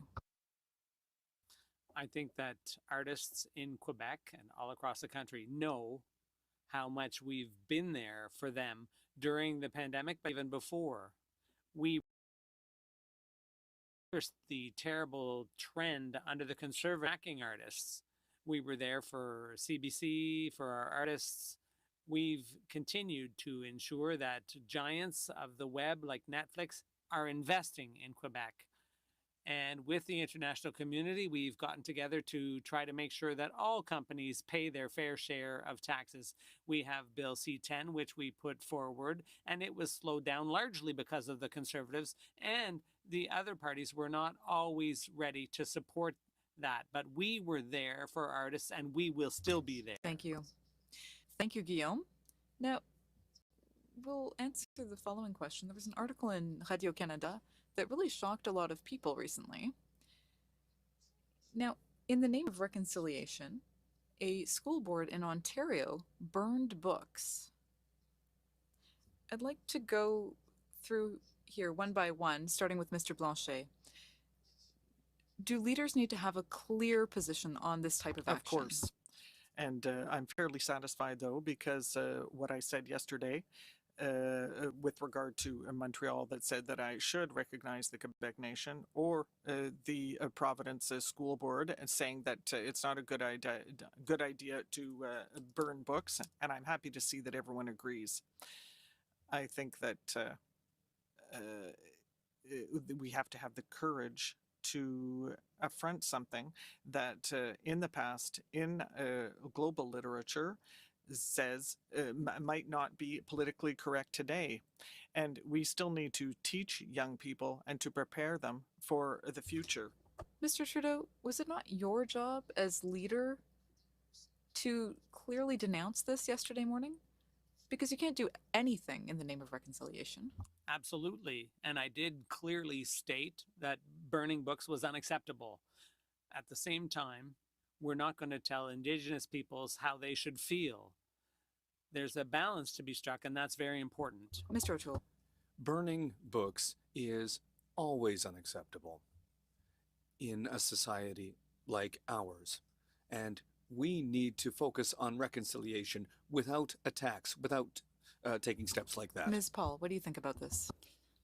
First of all, yesterday was a Jewish holiday. I'm Jewish, so I wasn't aware of that until today. Obviously, there are better ways to express oneself, but we know that there's a great deal of frustration, on the other hand, in Indigenous communities, in the Black community as well. We've been waiting for decades for action for criminal justice changes, people get frustrated and the time for action comes. And I hope we'll be able to find better ways to do that, but we need to find solutions. Mr. Singh, I want to hear from everyone here, so we'll go to Mr. Singh. I don't think that it's a good idea to burn books. We have to retain history, to remember what people did in the past. I deeply understand that Indigenous peoples had a lot of problems with how their culture was taught when I was young. The way Indigenous history was taught to me was not respectful, did not follow Indigenous teachings. And so we need to have a serious dialogue on how we must teach Indigenous people's contributions. Mr. Trudeau, the woman who initiated this action is on the Liberal Indigenous Council, but she no longer is that correct? Who resigned from her position. And in fact, she was not even Indigenous. So sometimes you can go a bit too far, even with good intentions. I'd be very careful when contradicting or making decisions about how a person identifies themselves or not as belonging to a certain community or not. We have to leave a lot of room for personal identity. I'm not defending anything here, but I think everyone should be very careful.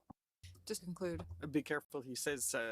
He imposes things on the Indigenous peoples. So why is he doing the same thing to Quebec? Because I am a Quebecer.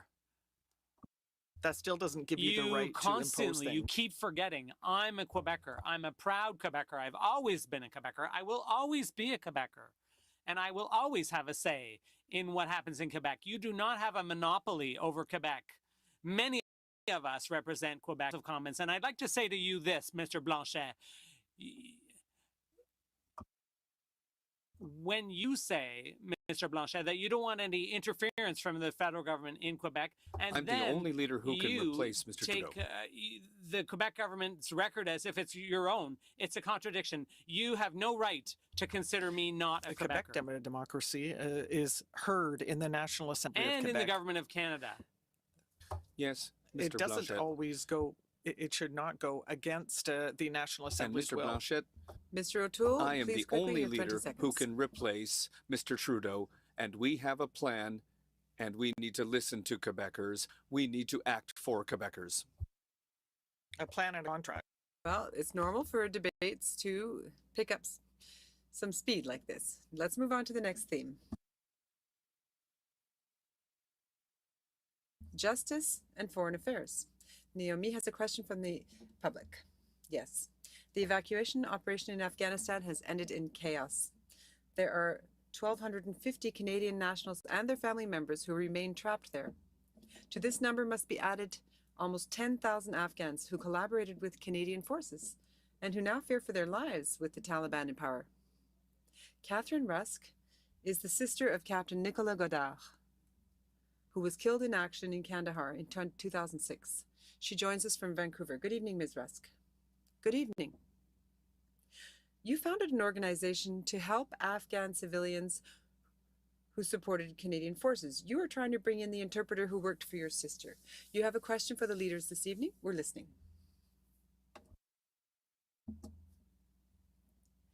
Canada has taken far too long to act.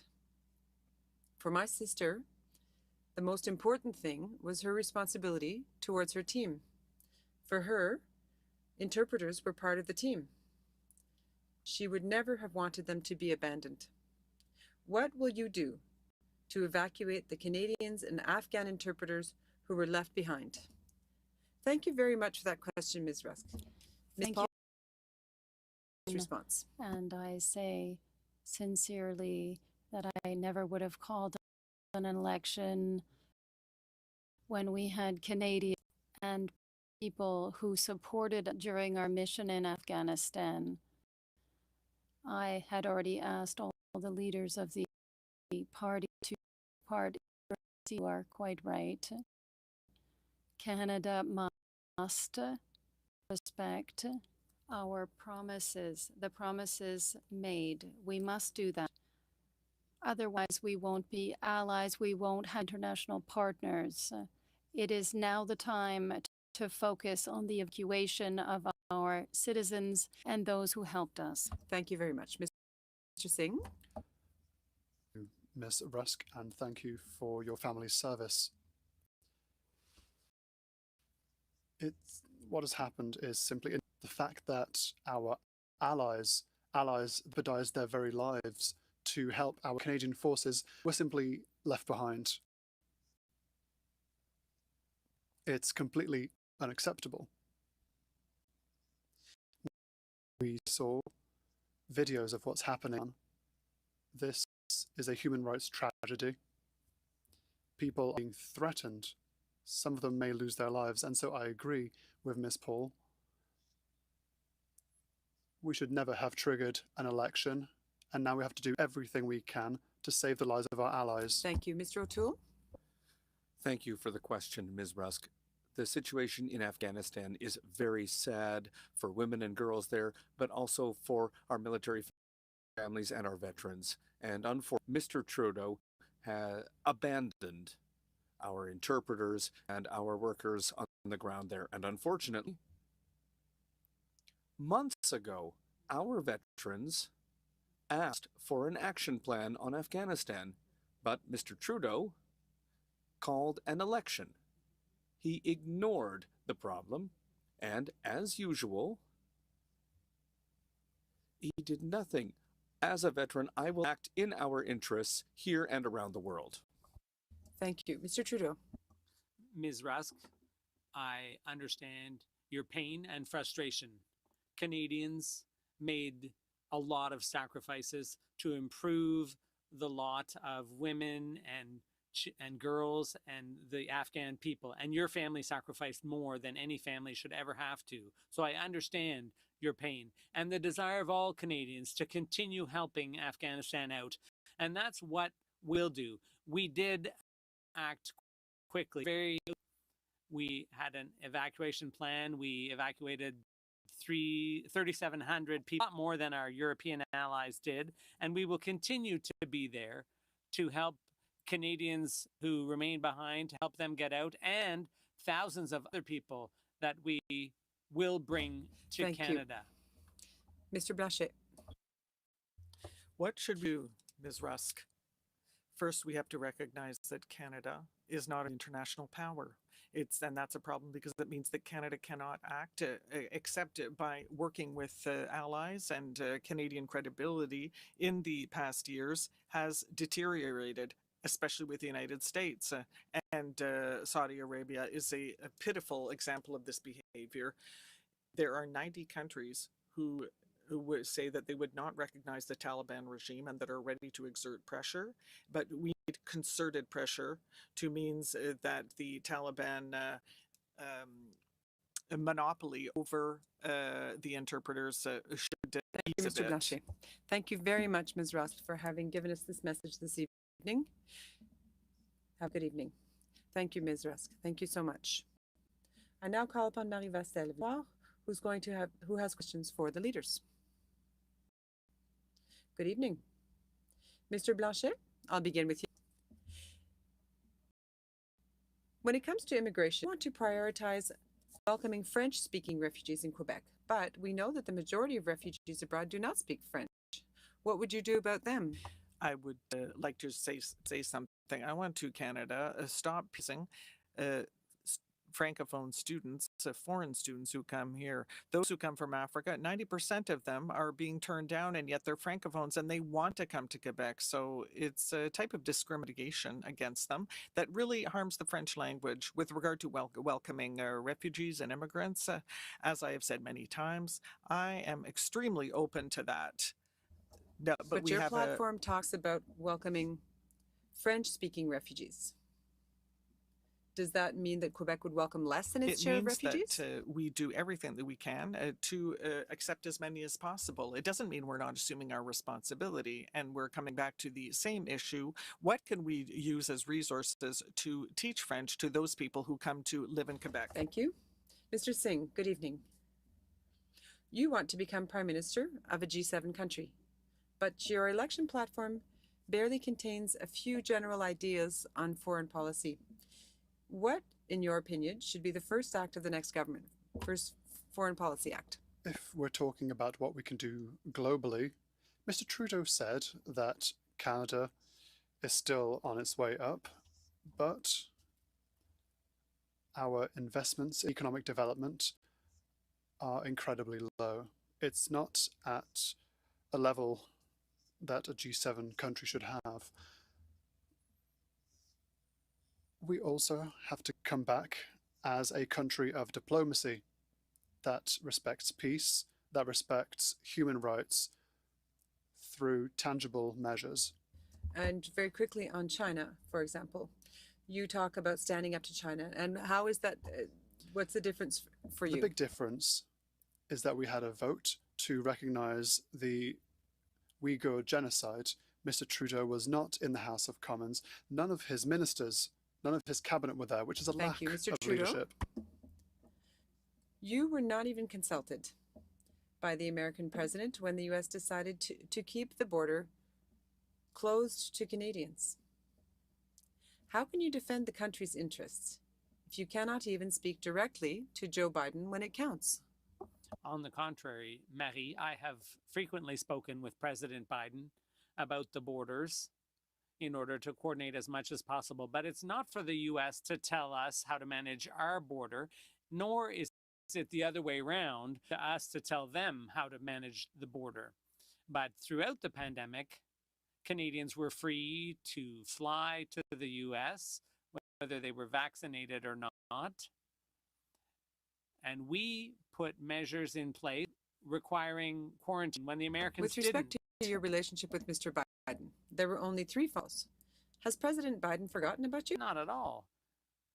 We spent a whole day together discussing things. As soon as he arrived, it was his first foreign visit, and we discussed the steps we're going to take together. Our relations with the U.S. are excellent. Ms. Paul, the Israel issue almost imploded your party recently. Unlike you, your activists take a hard line against Israel. Have you reconciled with them? And what position do you now defend? First of all, I don't accept the premise of the question. The Green Party is a party that believes in nonviolence, dialogue, and reconciliation. We apply that in all situations. We are also a party that believes in international law. As a former diplomat for Canada and advisor at the International Criminal Court, I am someone who follows international law. But on Israel, Ms. Paul, your position is not in your platform. Can you tell us what your position is? We do not have a position on international conflicts in our platform. We have rather rules and principles, and we apply them to all situations. Thank you. Mr. O'Toole, on China, in closing, you say that you would adopt a harder line than Mr. Trudeau, but even our allies are not going as far as what you're proposing. Do you not fear even more economic sanctions and more Canadians being held hostage? No, we need to have a more serious approach when it comes to China. Mr. Trudeau has always mishandled this file, particularly when it comes to the genocide.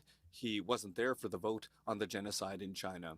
Our allies are opposed to having Huawei in our 5G system. We're the only country in the Five Eyes in favor of Huawei. We need to have a level playing field for international trade, for steel and aluminum. Mr. Obama started that, but Mr. Trudeau was once again too slow. But we did see sanctions and reprisals. Would there not be even further reprisals? We need to defend our values and our citizens. And the Magnitsky sanctions are very important. They allow us to act against the Chinese Communist Party. Thank you. Thank you. Thank you very much. Thank you, Marie. We are running out of time. We've moved on to the final open debate. Ladies and gentlemen, this will go quickly now. The Montreal mayor, accompanied by other mayors, said that they were extremely concerned. Madame Plante said, we're moving towards an American-style society in which it becomes every day. We see shootings every day. And Mr. Régis Labaume, the mayor of Quebec, said, let's not wait to become the Wild West like our dear neighbors to the south. Are you going to maintain all the firearms? I will maintain the restrictions in place for firearms, and I will take politics out of the system. And the mayors are right. We need to target street gangs and gun smuggling. We have a plan to do that, working in close collaboration with police forces, municipalities, because we've seen shootings in Montreal, in Vancouver, with weapons smuggled in. Because you changed your platform 3 times. We need to have an approach that's transparent. Very well. Because we need to take politics out of this question. Mr. Blanchet, on that subject? I have a plan, I have a contract, and once it's signed, I'm going to change it. That's his message. I'll send it to you, Mr. Blanchet. And it's all the same results. You could use the word vague because it is very vague. At least the Liberals, they accepted the constraint in their buyback program. The Bloc is very clear. We said that we are going to make both handguns and assault weapons. They will be banned. We have to change the criminal code, give the tools to the Quebec government and the police forces, because this is making the Montreal streets into a Mr. Trudeau, battle of organized crime. When it comes to handguns, the mayors for years now have said, please don't dump this into our backyard. Take care of it and ban these weapons everywhere. First of all, people know full well that we've always been there to strengthen provisions against firearms, and we will continue to be there. Yes, we have taken steps to ban these weapons, and we are giving provinces like Quebec, those provinces that wanted, the power to ban these weapons on their turf. Now, we are showing leadership. It's very important. And Mr. O'Toole has refused to tell Quebecers and Canadians what he plans to do. He's cutting deals with special interest groups, like he's done with vaccines, like he's done with so-called pro-choice people, because the majority of his members are against women's choice. He would go back to Harper's climate plan. It would be a backward step. He Mr. Trudeau finally costed his platform, but we can see in that platform that it doesn't reflect Canadians' priorities. He can't be clear about it. Mr. Trudeau would say anything to win. I am pro-choice. I will act on public safety because we've seen an increase in shootings because of illegal firearms. We've seen an increase in smuggling at the border. We've seen that at Roxham Road, for example. We need to have a serious approach on public safety. He's a pro-choice leader, Trudeau, also already spoken most of his members do not are in the middle of an election in a pandemic. Mr. Trudeau. And the same thing on vaccines. He won't even require his own members. Mr. Singh. Why are we in an election in the middle of a pandemic, Mr. Trudeau? To be vaccinated. It's two sides of the same coin. It's the old parties. Mr. Trudeau promised to have a buyback. That never happened. That's not a shattered true. promise. Mr. Trudeau shatters his promises, so how can we believe him? I'm clearly saying for the future, we cannot allow ourselves 4 more years of this approach of saying one thing, doing something else, compromising, making promises and then shattering them. We can't do that. Ms. Paul, please go ahead. When it comes to guns, I went into politics in all honesty for politics and not partisanship. If we talk about guns and assault weapons, yes, we have to abolish assault firearms. We have to respect the mayors. We have to attack the roots of these problems. The lack of affordable housing, things that lead to crime. This is really the issue. Will we address the sources of these problems, or will we continue to treat the symptoms? Very well. Everyone had a chance to speak on firearms. I must ask you a question, even though we're almost out of time, about francophones living in a minority language situation. Will you help for example, the Saint Jean campus in the University of Sudbury, University of Moncton, who are vulnerable before all these provincial cutbacks? Yes, Please. absolutely. We have funds in our plan to help Francophone minority communities from one ocean to another. They are a strength for our country, and we are going to modernize the Official Languages Act. After 6 years of inaction from Mr. Trudeau, Francophone minority communities outside of Quebec deserve action. Very well. 20 seconds each. Moncton, St. John campus, and the Francophone University of Ontario, it was the Conservative government that made cuts to minority languages. It was given, it's not going to be Aaron O'Toole or Jason Kennedy or something. We have been Ms. there all along. As a mother of two Francophone sons, I say yes, yes, and yes when it comes to the French language. I love the French language. We need to protect it. We need to ensure that everybody has access to a bilingual education if they so wish. Again, beautiful words from Mr. Trudeau, but in the field, in Sudbury, his team was not present. His team was not there to defend the French language, to defend these institutions. Our team was there. We will always defend Francophone institutions because this makes our society flourish even more than before. French is an advantage, is an asset. Mr. Blanchet, you have the last word. Mr. The Blanchet. Bloc Québécois will continue to be the voice and often usually the only voice for Francophones outside of Quebec and Not the only and voice. Acadians. The Official Languages Act is devoted to French outside of Quebec, and Quebec can manage its own issues. Thank you. Thanks to all 5 of you. I hope, ladies and gentlemen, that you have learned something tonight. I'd like to thank Noémie also for being my host, and thank you to those who participated. This is a precious and useful exercise. I think it was fairly clear. Thank you for showing such discipline. Don't forget to vote. Please go vote on September 20th. I wish you all a good evening, and I'd like to thank the entire team, the entire production team. Thank you.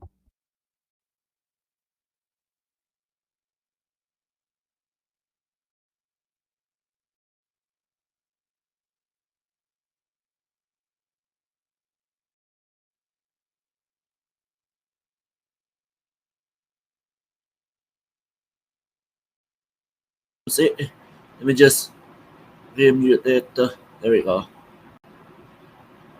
So there you have it, folks. And well, kind of put your thoughts on it. So, well, that's the whole debates there. From climate change to this so-called pandemic, which is kind of little bit offering my opinion here. But they talk about climate change, COVID-19 stuff, and well, kind of pretty much things got hated there for a little bit because well, kind of there's some little heated moments there. I think kind of that caused the whole debate, kind of some part of the debate to be get heated because of course kind of the face of kind of face to face of Trudeau, O'Toole, and well, folks, what I can really say about the whole debate here is that well, it is just kind of too unfortunate that they actually decided to exclude the People's Party of Canada, Maxime Bernier, and kind of won't allow Maxime Bernier to take part in the debate, which is kind of sad also.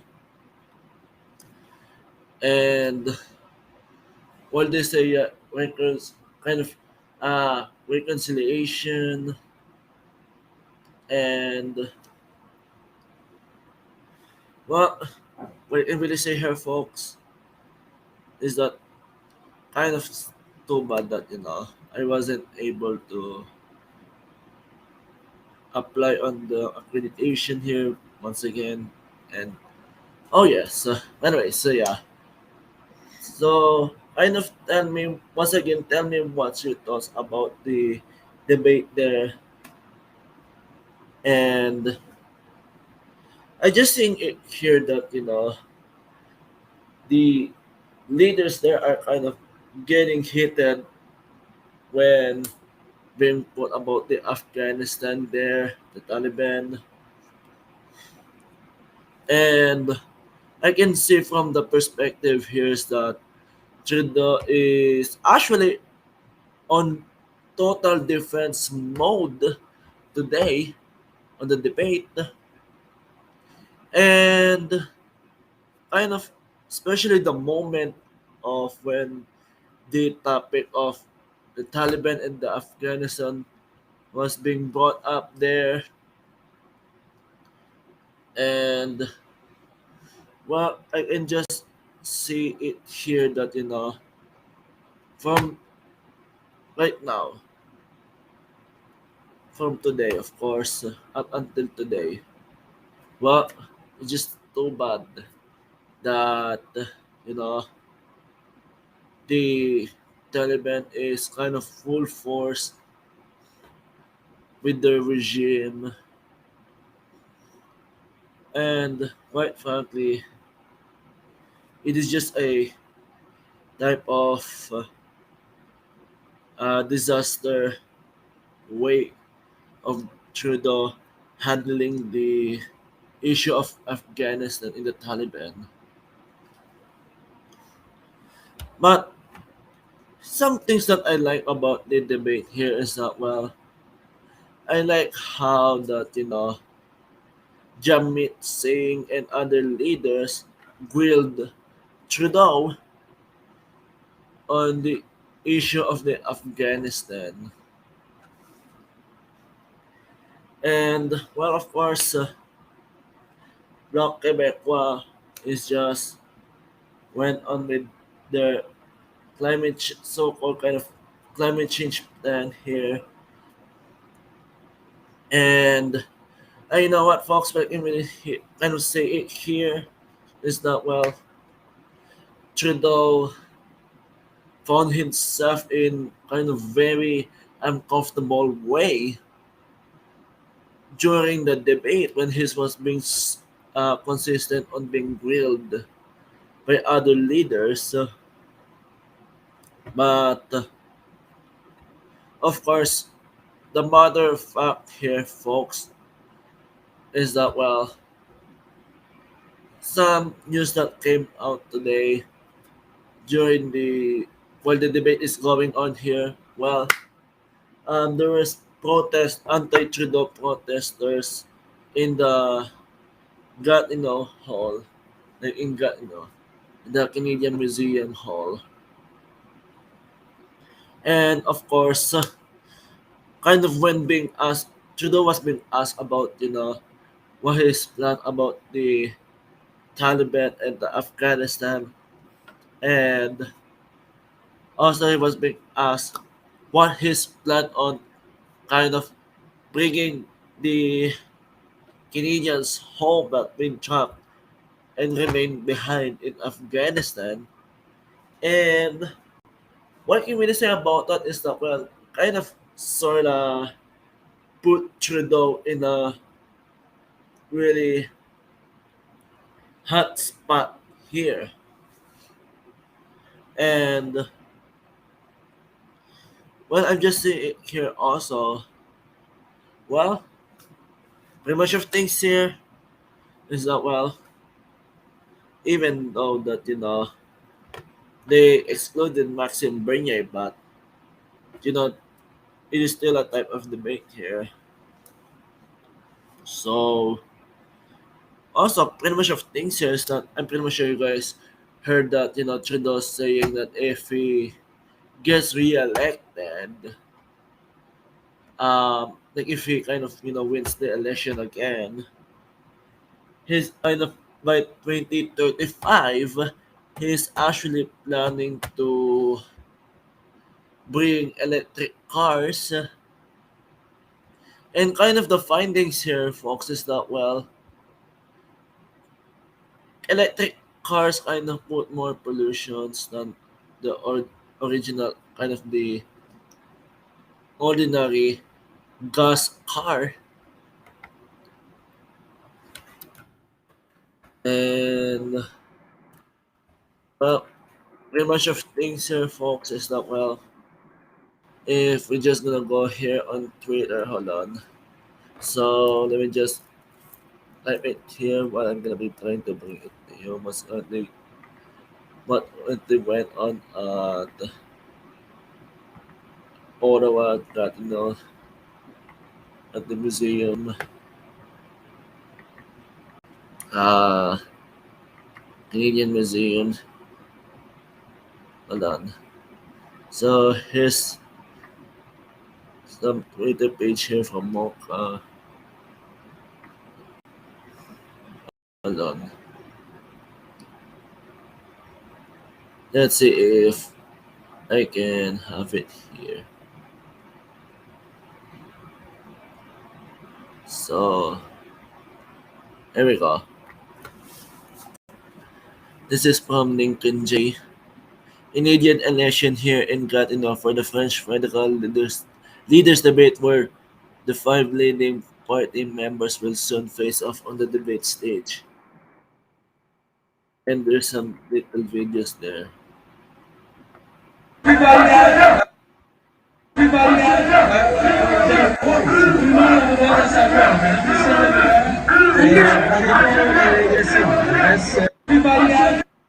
And well, of course, what I can really say here, folks, is that, well,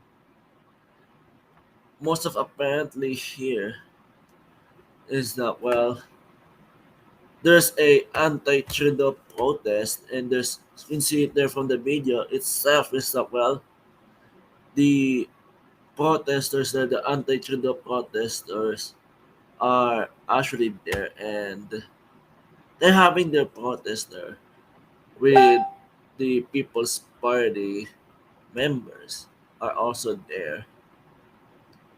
And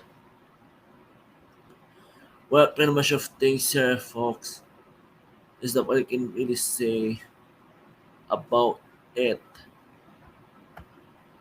is that, well, these protesters actually went on all the way to Canadian Museum just to hold a protest here. And I don't blame them for doing that, which is part of their right to peacefully assemble.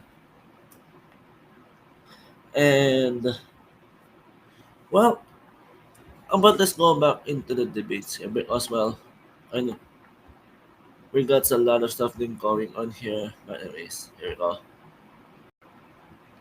So another thing here is that, well, when it really says that, well, and if there's some other things that put Trudeau in hotspot in a boiling water situation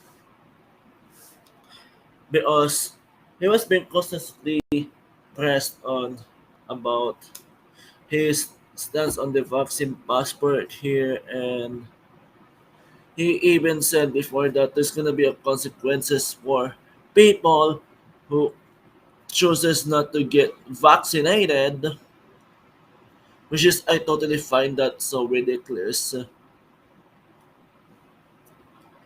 And of course, Erno told we just see his true stance on things here. Well, he's constantly saying that, yeah, I'm support and trying to bring my own carbon tax in here and kind of planning to also sort let's see, yes, so kind of sort go on with these things here, and actually, hold on, so let me just try and see what's currently going on here. Anyway, so I'm just gonna put back things here on YouTube, and hold on, hold on, let me just minimize it for you. There we go. So yes, that's what's currently going on there at the in Canadian Museum. And what I can really see from here is that, well, I think that they're also getting ready for press conference here. That's seemingly it here, and from what I'm seeing it here.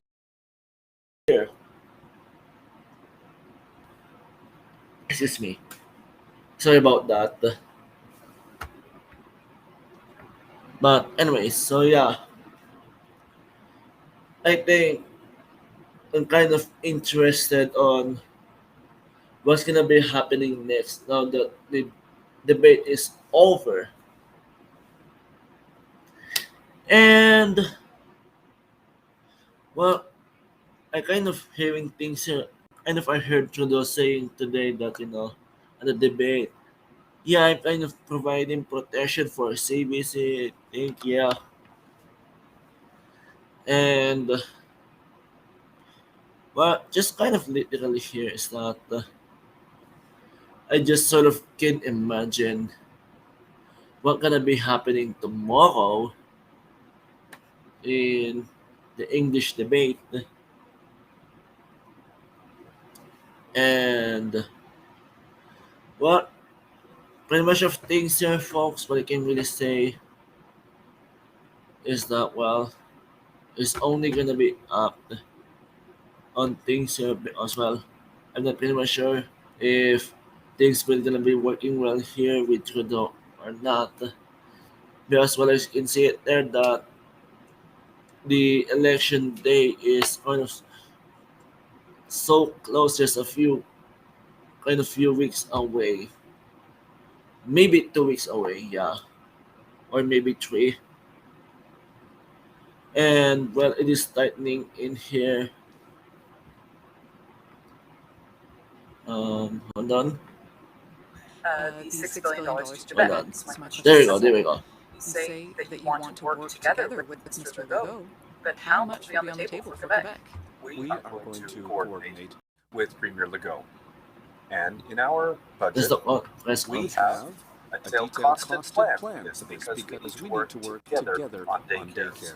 I respect provincial jurisdiction, and in addition to that, we have an approach that will help all families in Quebec, and particularly a fair approach for low-income families. We will pay 75%. So that's a federalism based on partnership. Good evening, Good evening, Mr. Mr. O'Toole O'Toole from from Congo Congo Press. Press. At the At end the of end of the the debate, debate, we we didn't didn't really really talk a talk lot about Francophone Francophone post-secondary post-secondary education. education. You just said that you had a plan. So could you go Could you into a bit more depth about what your plan is to support French-speaking education outside of Quebec? I said that we have a fund for investments in post-secondary schools because Francophone communities outside of Quebec are very important. And I'm proud of our two national languages. I learned my French in the Canadian Armed Forces as Anglophone, and we need to support our programs across the country, and that's why we'll create a specific fund for that. Operator, we're ready to take a question from the phone lines.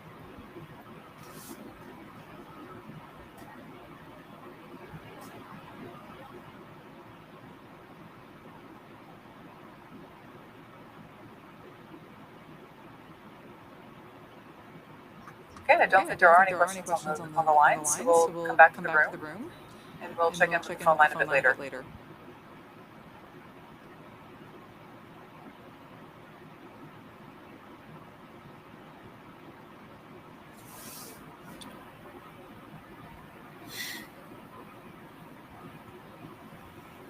Hmm.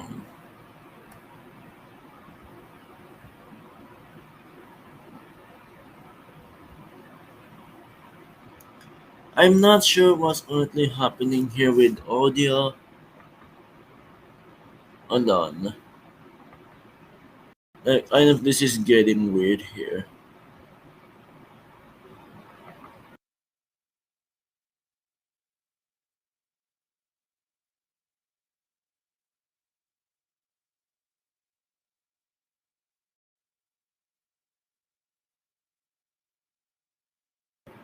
Let's see. See. So apparently they muted it. I don't know. But apparently that's the case here. Go back to the phone lines to see if there's a Here we go, here we question. go. Any questions on the phone line? Yes, we have a question.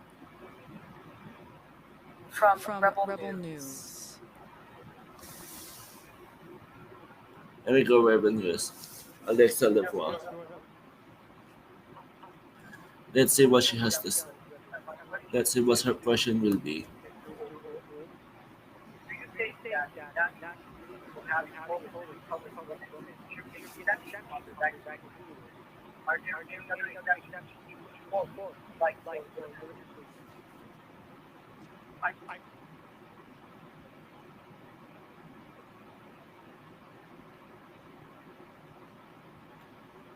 I'm not hearing things really. I don't know what's happening here with the audio. That sounds so very weird.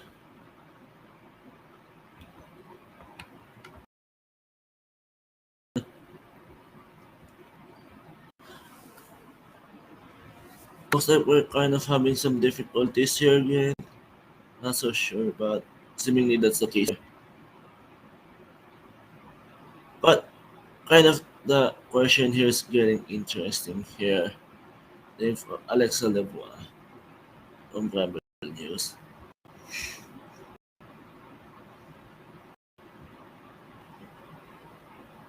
And hopefully I can get the audio here.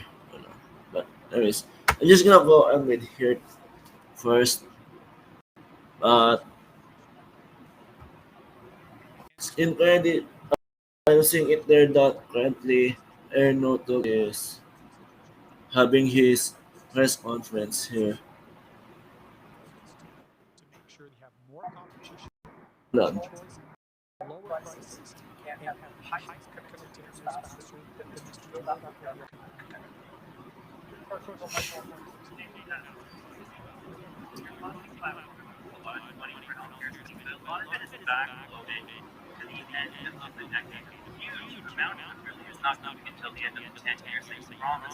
The system is on the ropes. Many people agree it really does need funding now. Why are you choosing to put off all of this new spending until the last half of this decade?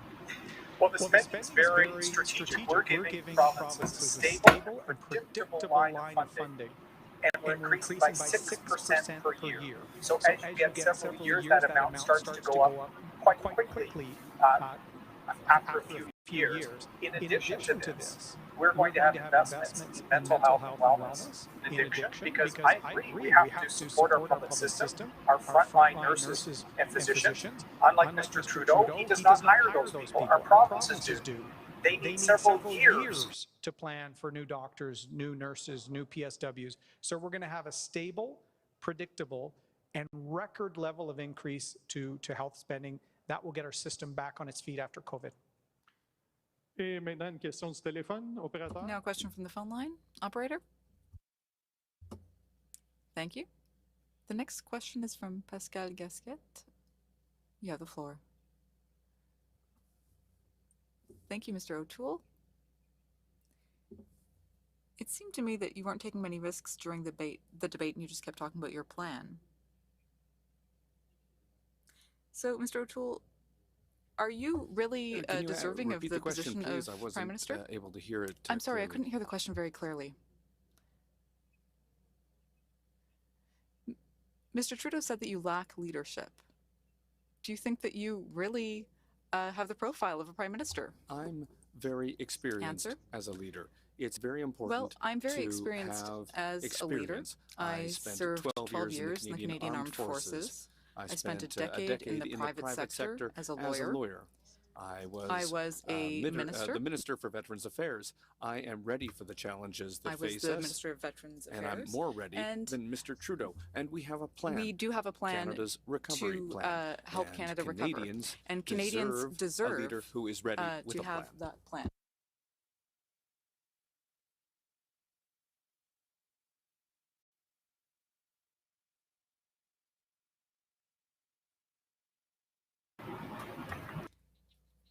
You answered a number of questions, But when you heard that I was with Rebel News, I wasn't allowed to enter. And in fact, some of your candidates, including Gerald Deltel, fled from me.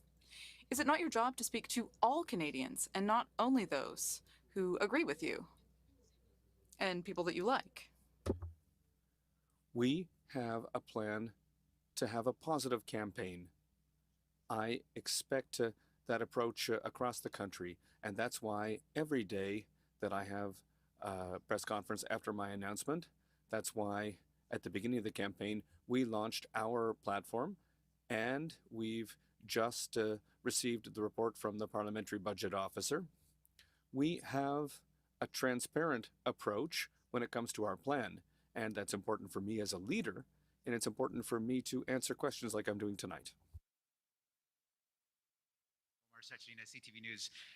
You have been saying that you will invest $60 billion in healthcare over the next 10 years, and yet costing out today shows that only 3.6 billion of that will be dispersed over the next 5 years. So my question is it really fair to be asking Canadians that they will only get the bulk of this health money if they give your government multiple mandates? Is that not disingenuous?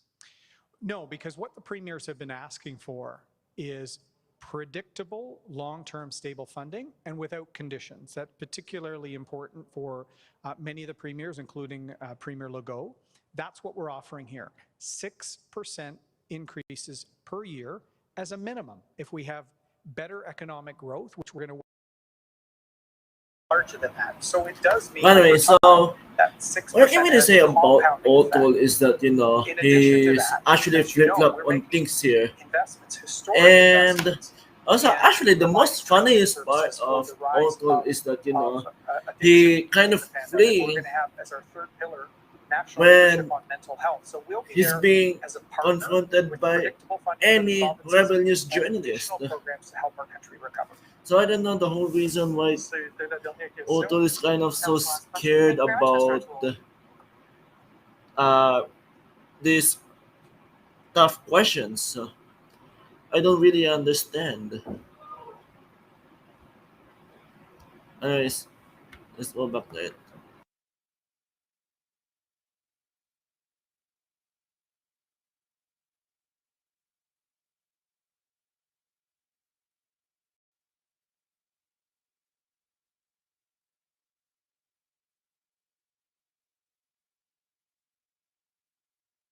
We'll see. Oh yeah. So I just want to really say is that kind of the literally kind of O'Toole kind of taking his time here to actually go on and answer some questions here.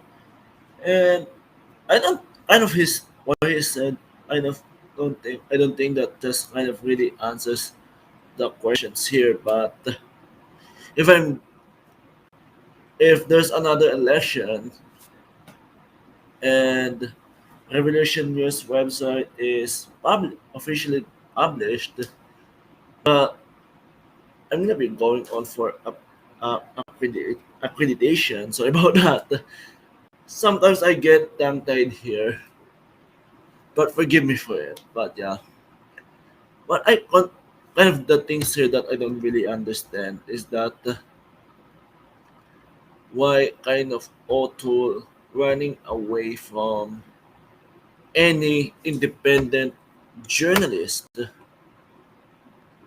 Why is it afraid? Why kind of is he afraid of being asked tough questions or what? But well, looks like Francois looks like Blanchet is gonna be having his press conference here. Let's see how these things will go on. May I know May I which know media which media you're from? Oh, Justin, freelance. Sorry, apologies. Okay.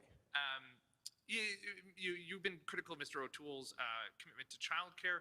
Today, he releases costing for his healthcare transfers, which will be less in the first 5 years than I think he suggested. Do you take issue with that? Do you feel like it is not what the province of Quebec has been asking from the Conservative leader? It clearly is not what the provinces and Quebec are asking. They are asking for an increase up to 35% of the cost of the system. What he's saying is that it's going to go 6% a year normal rate, which maintains the support for the healthcare system in the provinces at almost exactly the same level as it is now.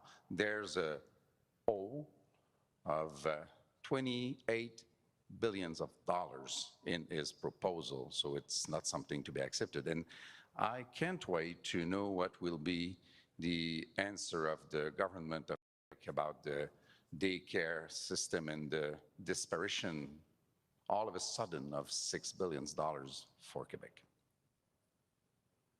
Micro numéro 2. Bonjour, Monsieur Blanchet. Microphone number 2. Mr. Blanchet, I'm with Nar City Media. I was wondering, there was tension between you and Mr. Trudeau during the debate, especially during the segment where Mr. Trudeau was talking on behalf of Quebecers. He said that he was a proud Quebecer. Is he not? Does he not have the right to speak as a Quebecer? There's an institution that speaks. There is an institution that speaks on behalf of Quebecers, and that is called the Quebec National Assembly. There are 125 elected officials members, and to adopted unanimously motions that went against the positions of Mr. Trudeau. So it's all very well to cry from the rooftops that I'm a Quebecer, but it doesn't prove much. If he listens to what Quebec has to say, then he will stop funding, for example, court challenges against Bill 96. And neither he nor Mr. O'Toole pled. Oh no, I'm sorry about that. I'm gonna be answering this question. So I'm getting this live stream feed from the Leaders Debate Commission. That's why I'm currently pulling it right now. That's the source that I'm putting it on. And just to clarify here, is that well, it is on YouTube, but I kind of said in the beginning that if this gets hit, that kind of becomes too hot for YouTube, then I'm gonna be taking it off. But I don't think it's getting sort of hot for YouTube right now. But anyways, I'm gonna be putting it back now. Against the positions of Mr. Trudeau. So he may scream as many times as he wants that he is a Quebecer as much as I am. This is probably true. But in terms of institutions, this is the Assemblée nationale du Québec which speaks for Quebec. Et une question du téléphone, opérateur. And a question on the telephone. Operator, is there a question? Question from Raymond Fillon, TVA. Please go ahead.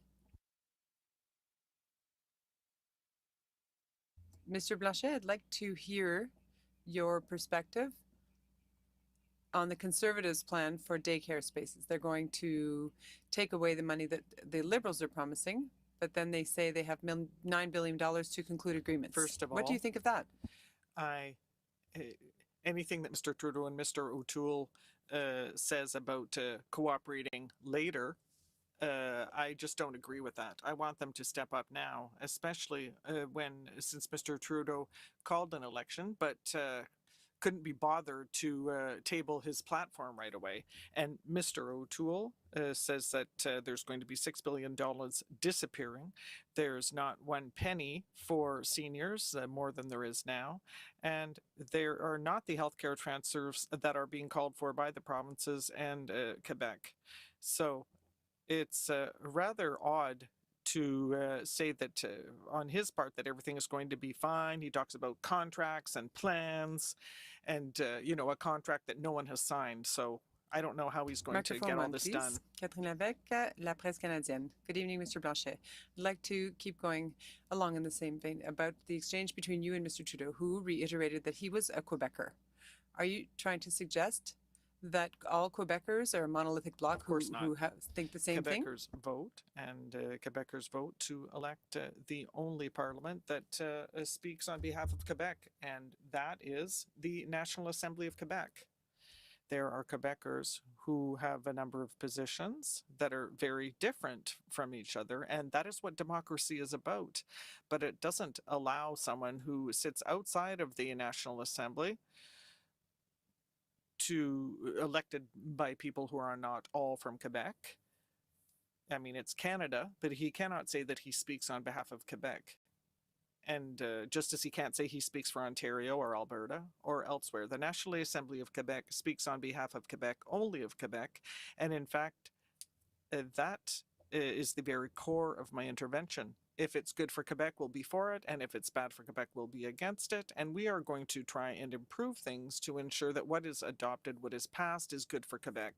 And in that context, if there's nothing to fear from the Bloc Québécois, because we'll work with people when it's good for Quebec.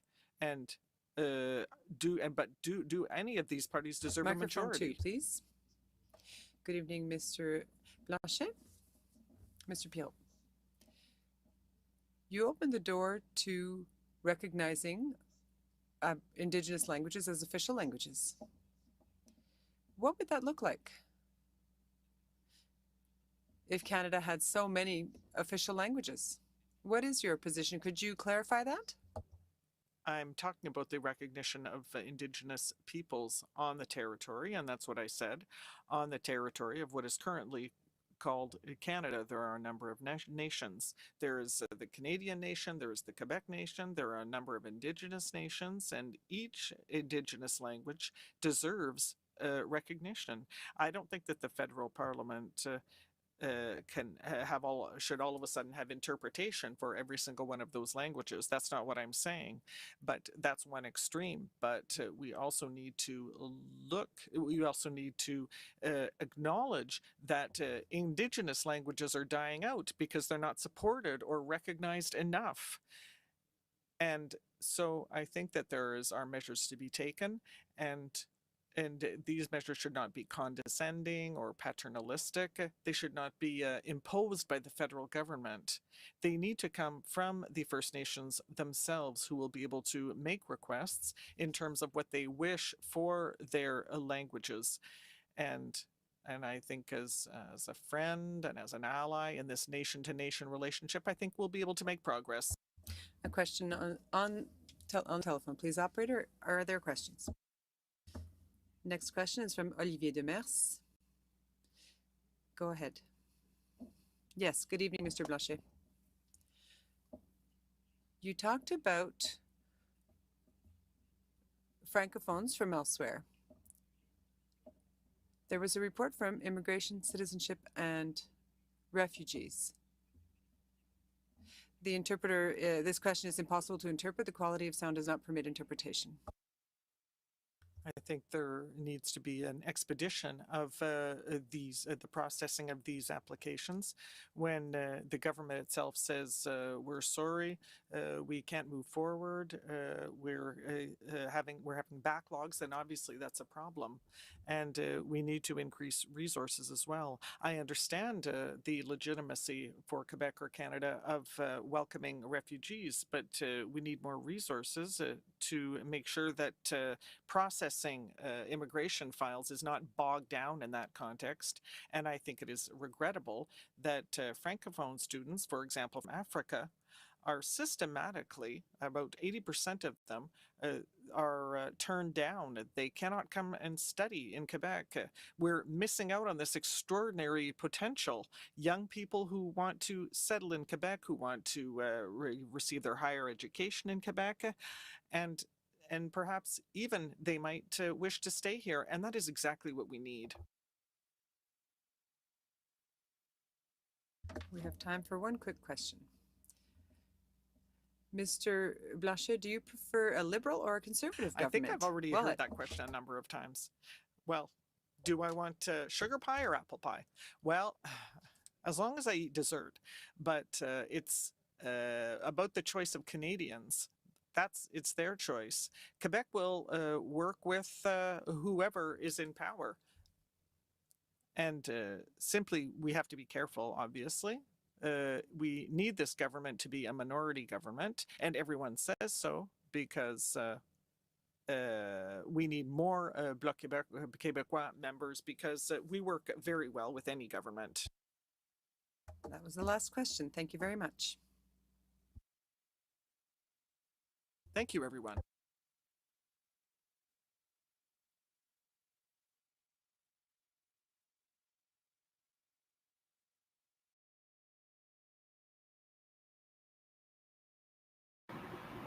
I will really say that kind of was a little bit interesting, and from the questions that I've heard, for me it's kind of also more questions, not of questions, and they didn't even press Blanche about the vaccine passports and well, the typical things here is that they just went on and asked about some things here, but they didn't even bother to actually take their time to press Blanche when it comes to the issue of the vaccine passport. And well, just the most of typical things there, folks. But anyways, here we go. Just through the I mean his press conference. We'll go directly to questions at mic number 2. Prime Minister, in 2019, you accepted the assertion of the Missing and Murdered Indigenous Women and Girls report that Canada had engaged in genocide. More than 2 years later, do you believe that Canada is still engaging in genocide? And if not, what's changed? And if so, what are you doing about it? Well, when I visited Cowessess First Nations to grieve with them over the unmarked graves of the children that we had so cruelly mistreated as a country and ripped away from their families over the past many, many generations and decades, we also took a very concrete step forward on removing kids at risk from the provincial system of treatment and keeping them in their communities, in their language. And it is concrete steps like that that actually doesn't just grieve over the terrible tragedies of the past, but takes steps to correct and move forward that makes all the difference. Ian Bailey, Globe and Mail. Mr. Trudeau, your Conservative rival has just released his platform costing today. Wondered if you had a comment on that, but also about, and I'll squeeze in another question, if you had a comment on the disruption that may come with the cancellation of the childcare plan that you and your government have negotiated over the last months, particularly in Quebec. I think the fact that the Conservatives only got around to sharing their costing minutes before the big national debate shows just how embarrassed they are about that costing. Because it shows that despite what Mr. O'Toole has been saying over the past many, many weeks, he actually is not delivering on any of the things he knows Canadians need. His decision to rip up $30 billion worth of childcare investments of 250,000 spaces across the country, $10 a day for families, which isn't just a social program that's good for families and kids, but also an essential driver of exactly the economic growth we're going to need as we recover from this pandemic, demonstrates that he's simply not there. The health transfers that Canadians need now, as we've gone through this pandemic, are all backloaded to 7, 8 years from now. We will have a lot more to say about the weak leadership and the weak plan for the future that he's actually laying out in this so-called costing over the coming days. But I think Canadians can see that once again, he's pretending to be the kind of leader that Canadians want. But when you actually scratch the surface and look into what he's actually committing to, what his promises actually are, you see that he's just busy trying to mislead Canadians. Nous allons prendre une question du téléphone. We'll take a question from the phone line. Operator, do we have any questions there? Yes, thank you. We have a question from Tamara Ugolini from Rebel News. Mr. Trudeau, the only reason that I'm allowed to ask you this question is because today the federal court ruled that the government doesn't have the right to determine who is or is not a journalist. This is the second election in a row that the court had to overturn your government. Do you still insist on being able to make that decision, and why?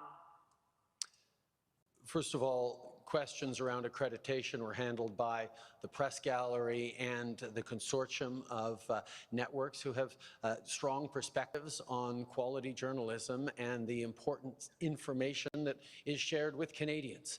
The reality is organizations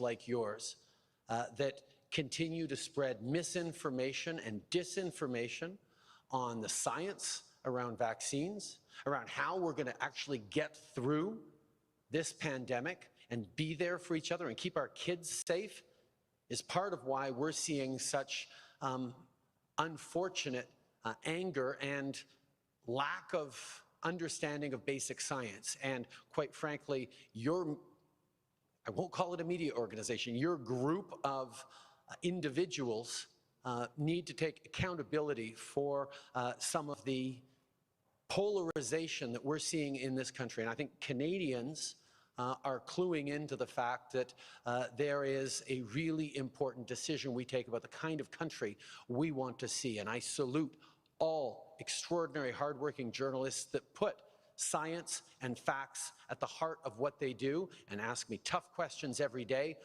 but make sure that they are educating and informing Canadians from a broad range of perspectives, which is the last thing that you guys do. Continuons dans la salle. We'll continue in the room. Microphone 2. Hello, with the Wire Report.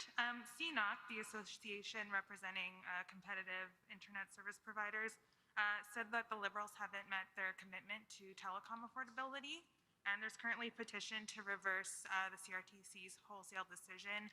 Would you commit to reversing that decision, and where do you stand on also the Rogers-Shaw merger?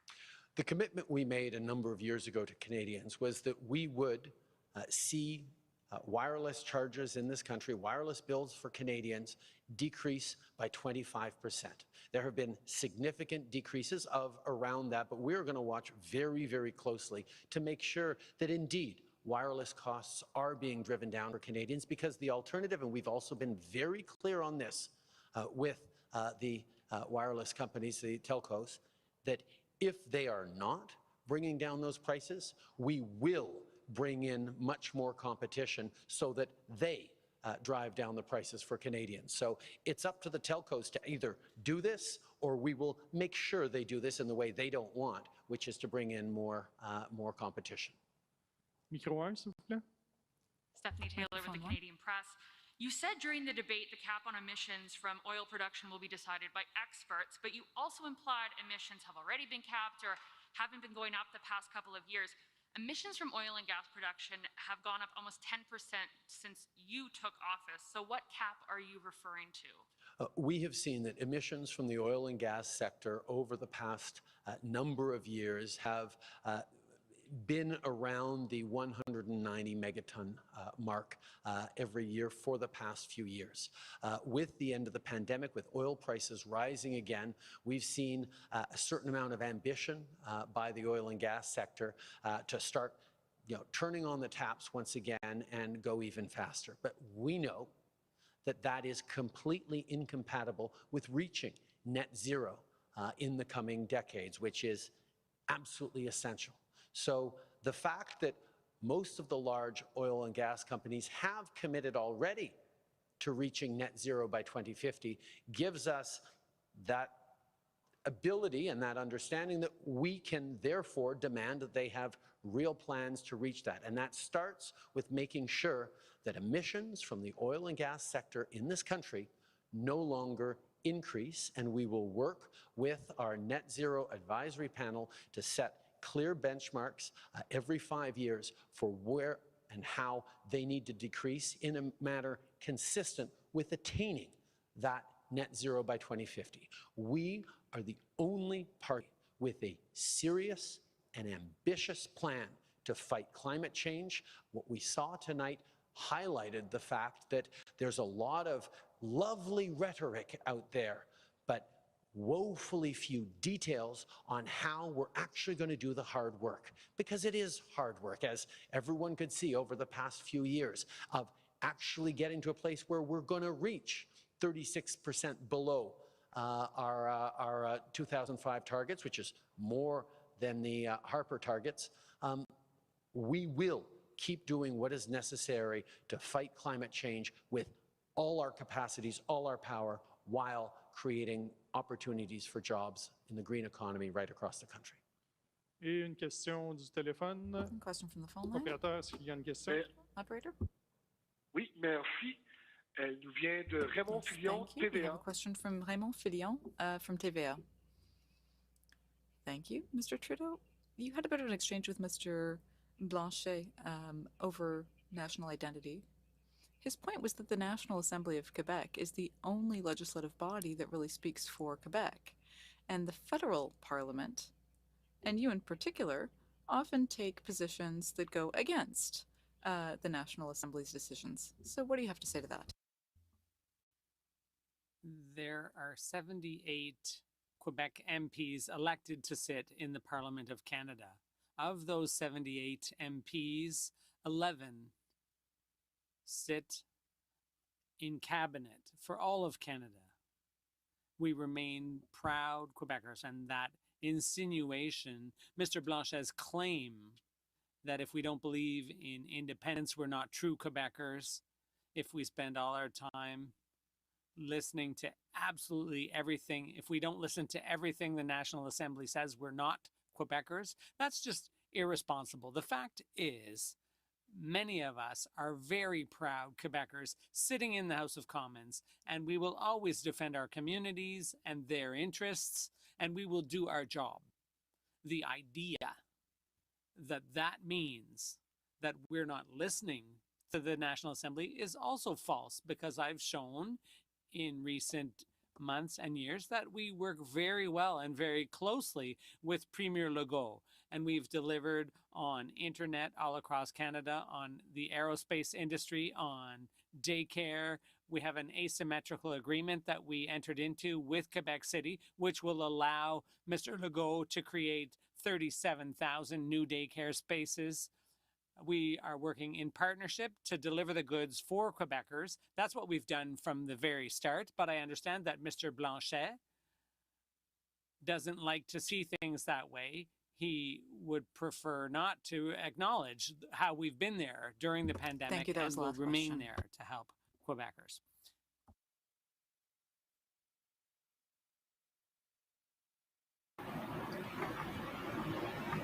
Oh, see. Let me just put it in the maximize mode. Okay. Or this is better, yeah. So the most interesting part here is that the question that Andrew Dalton asked Trudeau. And also kind of interesting here that how the Mayor Guilini went on and actually asked Trudeau tough questions. And well, Trudeau actually went on and ranting saying, yeah, you're type of typical group kind of you rebel news. Spreading so-called disinformation doesn't understand basic science. There you go. So yeah, doesn't understand basic science, and you guys kind of causing this so-called these angers, and the list goes on. And yeah, he's kind of saying that that Rebel News is promoting a conspiracy theory, kind of disinformation. Yeah, right. And for me personally, like I don't think that it was true. But of course, like Christopher Freeland is the one We will go who's straight to questions. actually Microphone number 2, got please. a kind of misinformation things here. But anyways, There is no one at microphone number 2. here we go. Let's put it out here. I'm wondering if you can speak a bit to Justin Trudeau's criticism, I suppose, of the other parties on their climate plans. He suggested that he's the only one with a credible plan on how to get to the 40 or 45% reduction target that he set for himself. I did him on stage for that this evening. I'm wondering if you can expand a little bit. Well, I just, again, I leave it to the good people of Canada to decide whether that is a credible statement. And frankly, if it is, they should be extremely concerned, because we have never succeeded in meeting any of our targets. We are one of the worst emitters per capita. And we know, I mean, we have been told by the International Energy Agency, we've been told by the United Nations, we've been told by the Intergovernmental Panel on Climate Change that we cannot continue to extract fossil fuels and hope to meet even our modest targets. So saying something like that again, I understand in the heat of an election things are said, but it's simply not correct. The plan that the Liberals have proposed is, as Elizabeth May actually had said in 2019, a plan for failure.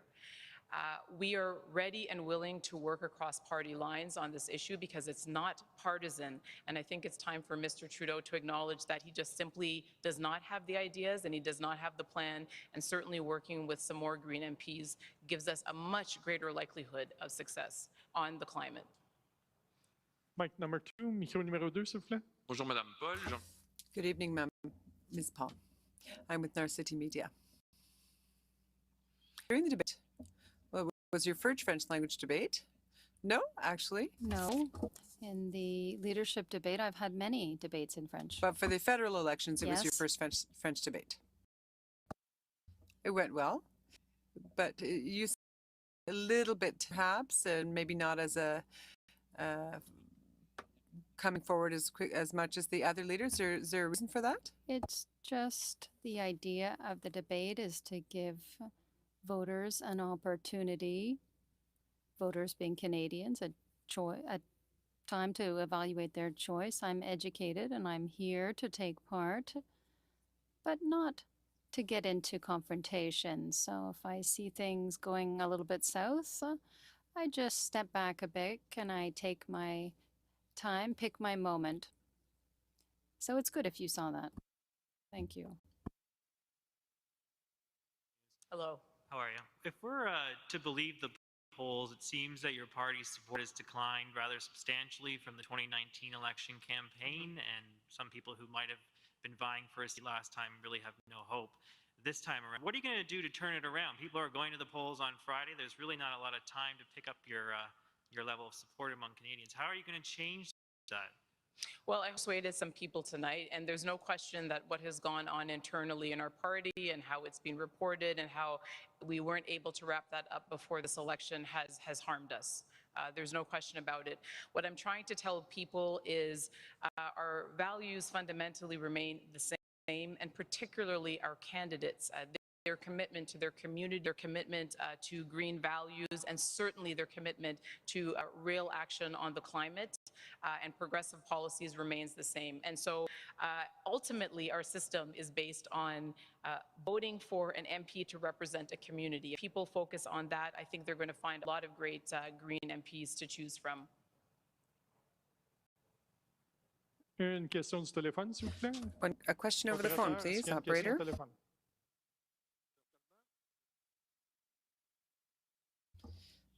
The question is from Abin Seuss, Rebel News. Hello. This debate is an insiders club for the political establishment. It banned Maxime Bernier and the People's Party, even though he's ahead of you and the Bloc combined in the polls. It also banned myself and Rebel News from even reporting until the federal court interjected and said that was illegal. You haven't spoke out against this exclusion. Do you think that all voices should be heard in Canada? I didn't fully hear the question. The sound isn't fantastic. I believe you asked if voices should be heard. I certainly believe that there is space and should be space for differences of opinion. I believe that our democracy is healthier when we have a diversity of opinions. I think that actually what has gone on within my party has demonstrated that there are many healthy debates going on within politics, some of them difficult. So if that was your question, then certainly. I certainly am not looking for people just to agree with everything that I have to say. I think that Parliament is a place where we should be able to have robust exchanges, but still find the common ground. And there is a difference between having legitimate differences on policy and hyper-partisanship. We need to change the culture of politics. Micro numéro 1, s'il vous plaît. Microphone 1. Good evening, Carl Lévesque, Canadian Press. You spent most of the campaign in your riding. I wondered what's going to happen to your political future if you're not elected in Toronto Centre? Well, I know that this is a question that all the leaders are being asked. It remains to be seen. The campaign isn't over yet. I said that I would spend most of my time in my riding, but not necessarily all of my time. I must say that I know it's necessary to ask that question, but our party is a small party. When we win a seat, it's always a new seat. We need to do the work. I was elected in the middle of the second wave of the pandemic. There were so many restrictions. I never had the opportunity before the month of June to go and spend time in the community. So I need to deserve the confidence of the voters, but I hope that I will have the opportunity to travel to support the other candidates. That's something for September 21st. It's my sister's birthday, so I'll see then. But for the moment now, I'm working. I can do a lot of multitasking, but this is something I'll think about on September 20th or 21st. Mic 2, please. Still in our city. This evening we heard from a young 11-year-old talking about the environment.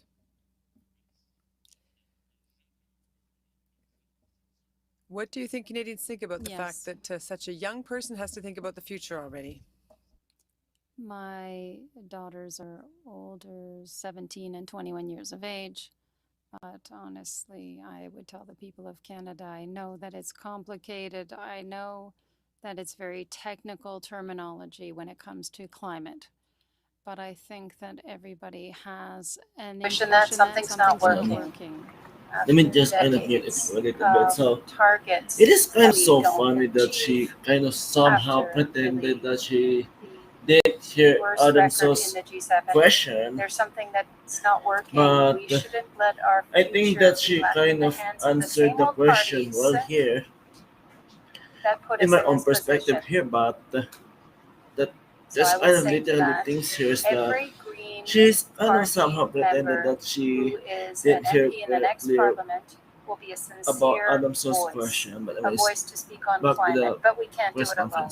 We need to have all the parties that set aside partisan issues in order to work together, because this is how it works in the European Union. There's 27 countries that work together in order to create an ambitious plan, and we have to do that here. And I would say to every Charles, I would say, go tell your parents and other people in your riding that you are expecting the right choice to be made on September 20th. Thank you. Microphone 1, please. Canadian press. Either on stage there, you framed daycare as a woman's issue, a women's issue. Is viewing it as a women's issue one of the reasons perhaps it's not viewed as a priority in your mind? Yes. And I'll say that about a lot of other issues as well. I do believe that the lack of women at the very highest levels of politics absolutely has an impact on what is prioritized. We have seen throughout this pandemic that women have been particularly disadvantaged. I'm thinking of long-term care, for instance. Long-term care was a women's issue. It was women who died in long-term care. It was women who took care of other women in long-term care.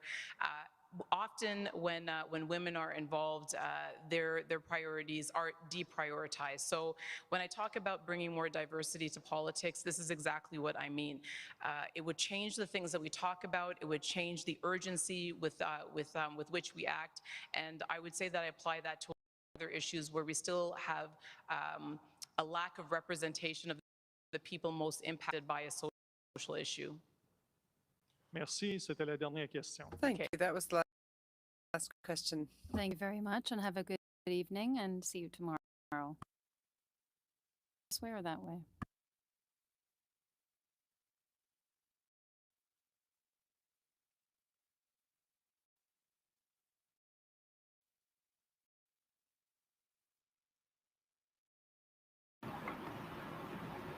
all right. So let me just take this little moment here. Hold on. So I said here is kind of somehow so fat. Well, hold on. Looks like so there we go. So it's kind of so funny that you know she pretended that she kind of didn't hear Adams's questions so clearly, and the other part here is that aside from Adam's source, like the other journalists, they're kind of they bother to somehow um, press her on the very issues that matters of the most here. And I kind of find that somehow a little bit weird, or but I think it is how it is because kind of they so the other journalists are kind of asking these leaders a softball questions, but here we We'll go. start with questions at mic number Judge 2. me. Good evening, Mr. Singh.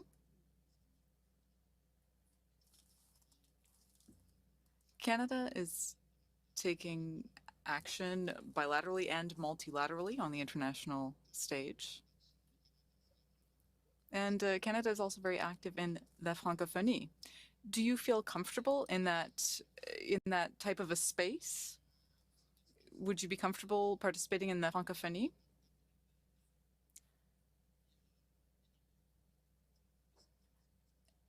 How do you feel? Do you feel comfortable in a francophone space?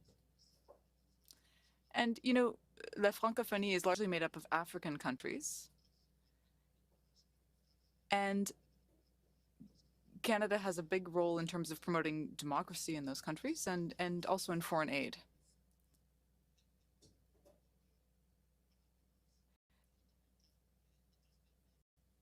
So, how do you feel about the cases of violence that we've seen in Chad and regarding coup d'etats in some of those other countries?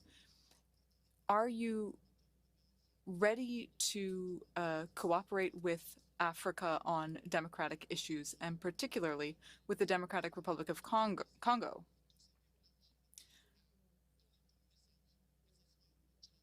Because if you look at all of the messages out of Chad, for example, do you not think that Canada needs to review its diplomatic approach with Africa? Thank you very much. Thank you for your question and for your passion. We know that there are very serious issues happening in Africa, and Canada's role in the world must be one of diplomacy, one of promoting peace and the well-being of everyone. We have a responsibility to play a more serious role, to play throughout the world, to help other countries, to help democracies. This is essential, and I support this principle and the New Democrats' idea. Microphone number 1. Mr. Singh, good evening. You were asked a question during the debate concerning the Trans Mountain Pipeline, and you didn't really answer it, so I'm going to ask it again. When would you stop the use of the Trans Mountain Pipeline? I was always against this project. I was against purchasing this pipeline. I said that Mr. Trudeau was wrong in doing so. I've always been against this project. When we will be in power, we will analyze the situation and make a good decision for Canadians. Microphone number 2.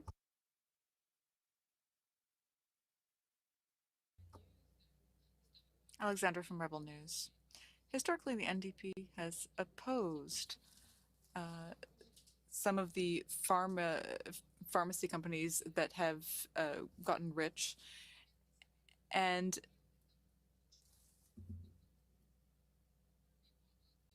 why did you embrace the millionaires of Big Pharma and embrace your philosophy, your pro-choice philosophy? Sorry, I don't answer to questions from Rebel News.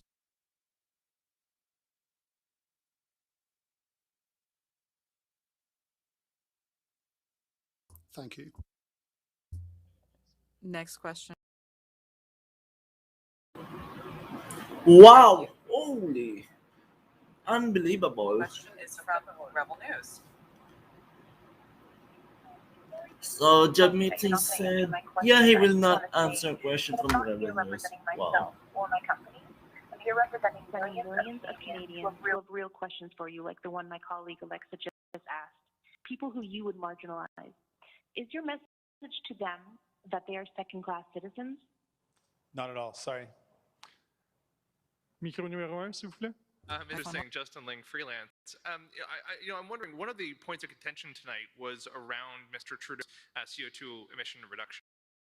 He has repeatedly said in the campaign that only his plan is the serious one, that yours is something else. Far enough.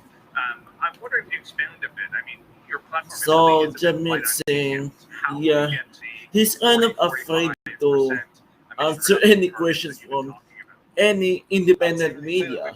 Wow. Not surprised by it. Very strong. And I think about Charles, who spoke earlier today. It's a kid who's asking a question about his future and about his future kids, and he was barely 12 years old. This is what we're up against. Kids are really worried. People are desperate about what the future will hold because they've seen the impacts of the climate crisis now in our lives. So I want to tackle that with every resource possible. I want public investment. I want to invest in renewable energy. I want to invest in electric transportation. And we've seen Mr. Trudeau's track record. So he can say whatever he likes. His track record is he has missed every single target, the worst track record in the G7. He increased fossil fuel subsidies when he promised to decrease them or to end them. He has been a failure on this point, and I'm sad to say that because I want us to win this fight, and I know we can. Micro numéro 2, s'il vous plaît. Oui. Mic number 2. Good evening, Mr. Singh. I'm from Franco Presse. We know in Canada, Francophone immigration targets are set at 4.4%, and those targets have never been met. So what is your party's position on this? What do you think the target should be, and what targets do you think you can meet when it comes to Francophone immigration outside of Quebec? Thank you for that question. I support the importance of having Francophone immigration, as well as immigration in general. I'm open to working together with experts to reach a good target. For me, the objective is to have a country that respects the reality of a bilingual country, encouraging Francophone immigration and welcoming people throughout the country that can contribute to our society, as well as help cases where we have human rights tragedies, as we've seen in Afghanistan recently. We have a role to play to welcome immigrants, and we need immigrants. I'll take a question from the phone line. Operator, do we have any questions? There are no questions on the phone at this time. Microphone number 1, please. Catherine Lévesque, La Presse Canadienne. How would you react to the fact that the Liberal plan for the environment is getting better grades from experts than your plan? I don't accept the fact that they have a plan. Our plan is bold. It has bold targets, it has inspiring ideas, and a true will. The truth is, we've seen Mr. Trudeau's record, an absolute failure. I want us to win this fight against the climate crisis, but Mr. Trudeau's record, a failure. He had 6 years to act, and every single target he missed. So how can people believe what Mr. Trudeau has to say when we've seen his record for the past 6 years? It's been a failure, and that is the reason for which people deserve better. We cannot allow ourselves 4 more years of Mr. Trudeau with a lot of words but very little action. Mic number 2.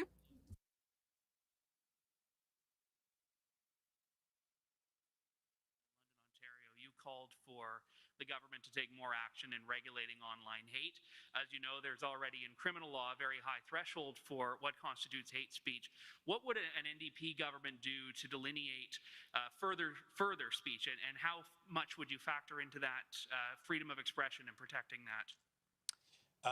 We've got laws around what is hate speech, and for a good reason. We do not accept that people can promote hatred against someone promote violence against someone for who they are. That is not allowed. And we are strongly in favor of the fact that those hate laws exist. But they're not being applied very well day to day. We see many hate crimes happen that aren't prosecuted as hate crimes. And it's important that that happens. When people are being targeted because of who they are, because of where they come from, because of the color of their skin or their roots, it is something that is heinous and needs to be denounced, particularly and specifically. And that's why we want to see the application of these hate laws when there are hate crimes. When it comes to online hate, the Liberal governments acknowledge that there is a problem, but they haven't acted in 6 years. They haven't done anything to take on hate speech online. And without any action from the government, we're leaving it in the hands of the web giants or these social media giants. And they are not equipped, nor have they shown really the willingness to take on online hate, and they allow it to spread. And I believe it is government's responsibility. And that's why Mr. Trudeau has failed on this account. In doing so, has allowed hate messages to be spread, and that results in people being radicalized. We know that some of the worst massacres in Canada recently were the result of people who were radicalized by online hate. Given that that's a fact, we need to respond by having the ability to remove immediately misinformation that incites hatred and act quickly to stop the spread of those type of messages online. Merci. C'était la dernière question. Thank you. That was the last question. Thank you very much.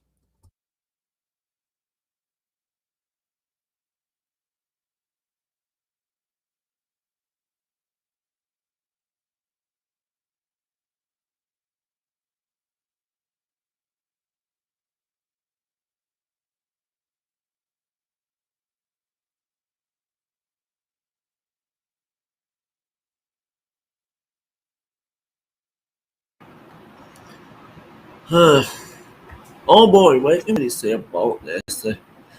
Like, for me personally, I have a lot of things to say about it. Well, first of all, let's go back and kind of here rephrase. I'm gonna be kind of rephrasing what Judd Mitzing said. He said, "Yeah, I'm not gonna be taking any questions from Rebel News." Well, I knew it's kind of gonna be happening, but I would never expected that he's gonna be kind of going that way. But it is a little bit surprising. But if you're gonna ask me, I'm not totally surprised by it. Personally, that kind of shows how they so afraid of tough questions from independent journalists. And oh well, of course, from there's gonna be some more interesting things not gonna be happening tomorrow for sure. But let me just say it here, folks. Just kind of can you believe it that these five leaders kind of went on said, yeah, we're not gonna even gonna be answering questions from Bible News. But what can we say is that it's a good thing that actually Erin O'Toole actually answered Mocha's question, which is good. And also, the most greatest thing here is that, well, at least we're seeing some things there. But the most totally bizarre that I've seen is Trudeau, yeah. He's saying, yeah, Rebel News is somehow promoting conspiracy theory stuff, disinformation. Like, just literally, honestly, um, all of the independent medias are the ones left who's willing to ask very tough questions and hold these people to account. But hold on, let me just go on with here and hold on. if you may, if bear with me for a little bit moment.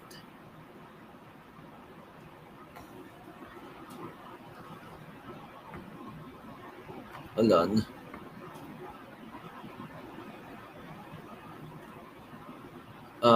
Bear with me for a little bit here. Hold on.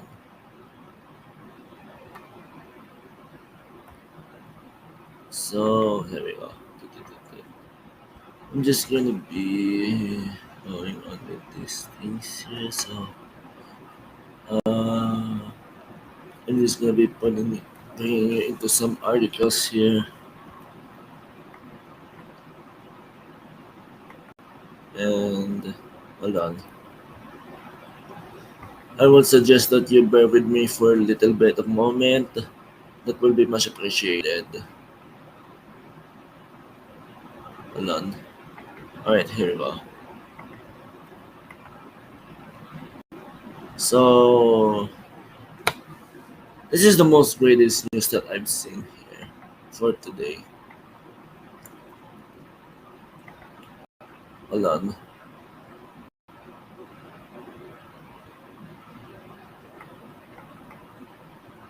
So it just same Rebel News won against their in their lawsuit. So this is the whole uh verdict and kind of is the ruling. So it under this ruling here, the judge orders to upgrade the Rebel News. The, the judge just literally orders the debate commission to actually update Rebel News journalist. And there we go. Another one here. So kind of the election debates commission persisted on things here. And hold on. This is another ruling from the judge, which holds debate commission must accept rebels' negative test. As released her written decision in latest case of Rebel News versus Canada. So hold on. I'm just gonna be showing you the judge decision here. Hold on. Bear with me for a little bit of moment. Alright.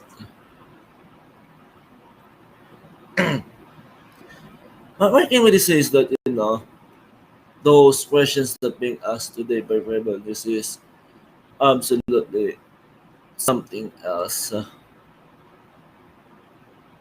Even though these leaders had created their own policy not to accept any questions from uh, Rebel News, which is I totally find it so bizarre because we have freedom of the press here. Anyway, so here is the PDF of the ruling here. Hold on. So you can see it there. So it just kind of literally says that they have to accept the negative test. And well, of course, here's some another news here. So hold on. There we go. So actually, kind of the most things here is that I don't even. They're so persisting on not letting Rebel get in. Is it because they're afraid of the tough questions here? The debates commission accepts our journalist negative test after emergency court hearing.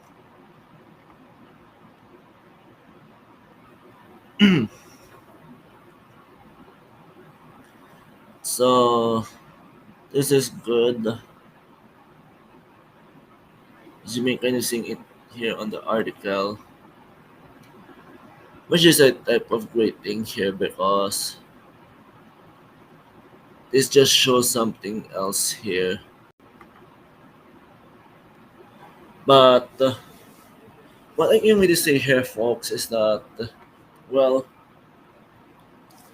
there's just a something else here because uh, the leaders actually kind of went on and accepted questions from mainstream media, which is I totally find their question is as a totally softball question. And well, what I can really say is that well, folks, there's gonna be more interesting gonna be happening tomorrow in the English debate for sure. But for my intakes on it is that uh, there's a lot of stuff into kind of interesting questions that came from Rebel News, especially with Andrew Lawton in the True North, and well, that was some good questions that I heard from Tamara Galini, Adam Sauce. But you know what?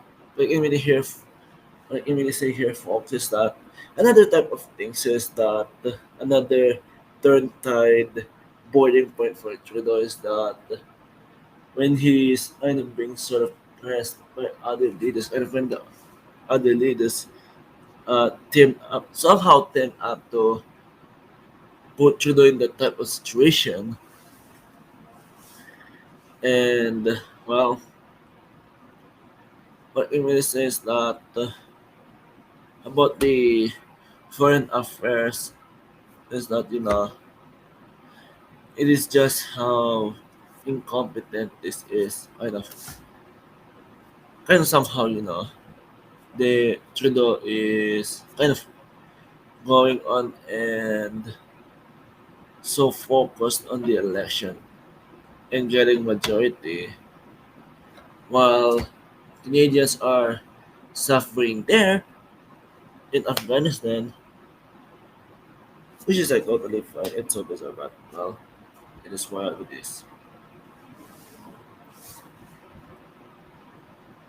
But you know what, folks? This just kind of says in here a lot of things. But whew, just by seeing it here that uh, O'Toole actually went on and answered question. But my question here for O'Toole is that when why did he turn back on his words? Kind of why did he kind of flip flop on things here? It is just kind of Premier Danforth keeps flip flopping on things here, and if I kind of actually get a chance to see O'Toole, that's the thing that I wanna ask him. Is that why did he turn back on his word and kind of somehow flip flopped? Which is I totally find it somehow ridiculous. But anyways, so pretty much of things here, folks, is that well, Jamit Singh actually has a super strict policy. He will not answer any questions from independent journalists, and well, I wanna ask Jamit Singh is that why is that you have put in those type of policies that you will not answer any questions from independent journalists? Well, for what it is. But I'm pretty much sure that tomorrow in the English debate, there is gonna be another anti-Trudeau protest, and well, of course, I'm curious to find out what else type of protest gonna be go on there with, and yeah,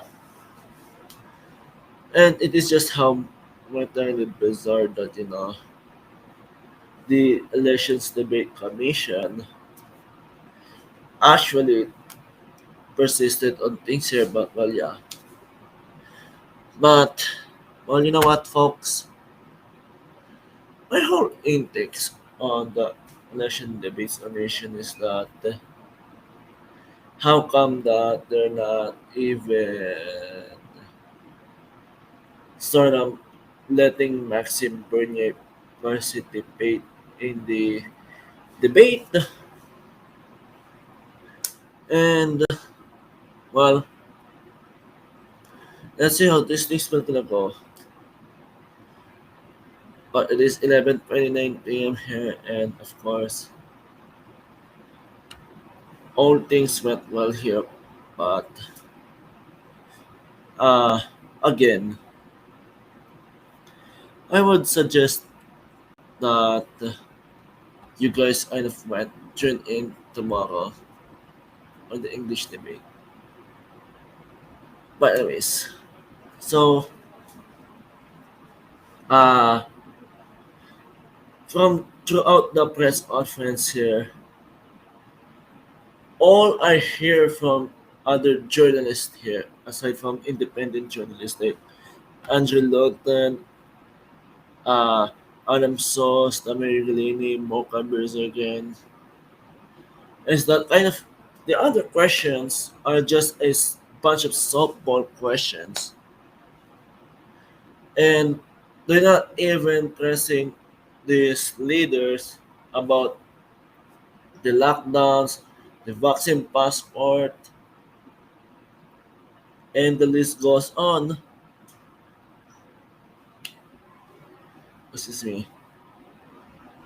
Anyways, so my last intakes on it is that, well, I just can't find why that there's too many softball questions here, and why though kind of these other journalists won't even bother to press these leaders about the very important issues of old times here. And another thing here that I find momentarily bizarre is that Judo went on into rant mode. He's ranting, and this kind of says something on his face. And well, of course, you just said here, folks, is that for sure is that, well, there's a lot of stuff that the other journalists there they bothered to ask.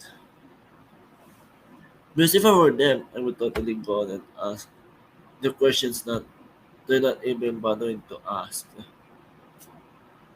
But anyways, what I'm gonna say here, folks, is that one more thing here.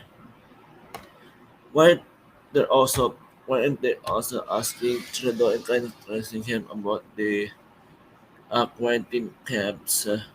But anyways, so well, what I'm gonna say here, folks. Uh, it is 11:32 p.m. here, and well, whew, that was a hell of things here. It's 2 hours. That just literally takes 3 hours here. But anyways, this is it for this live stream here, for this live coverage, and hopefully I'll see you guys tomorrow then. Maybe around like 8:30 or maybe at 8:45 here, sit at the studio. And well, just forgive me because I'm kind of having some tongue tied here from time to time, but yeah. So, well, let me just add here, folks, before I go, is that this coverage here kind of, when it comes to covering the election, is not that cheap also. But anyways, so if you wanna help me fund my election coverage by going to donorbox.org/revelation election report. That's donorbox.org/revelation election report. But anyways, so what I can really say, there's a lot of great stuff that went on today with the debates, especially the moments where Trudeau being pressed. Whew. But anyways, good night everyone. I'll see you guys tomorrow. See ya. Bye bye.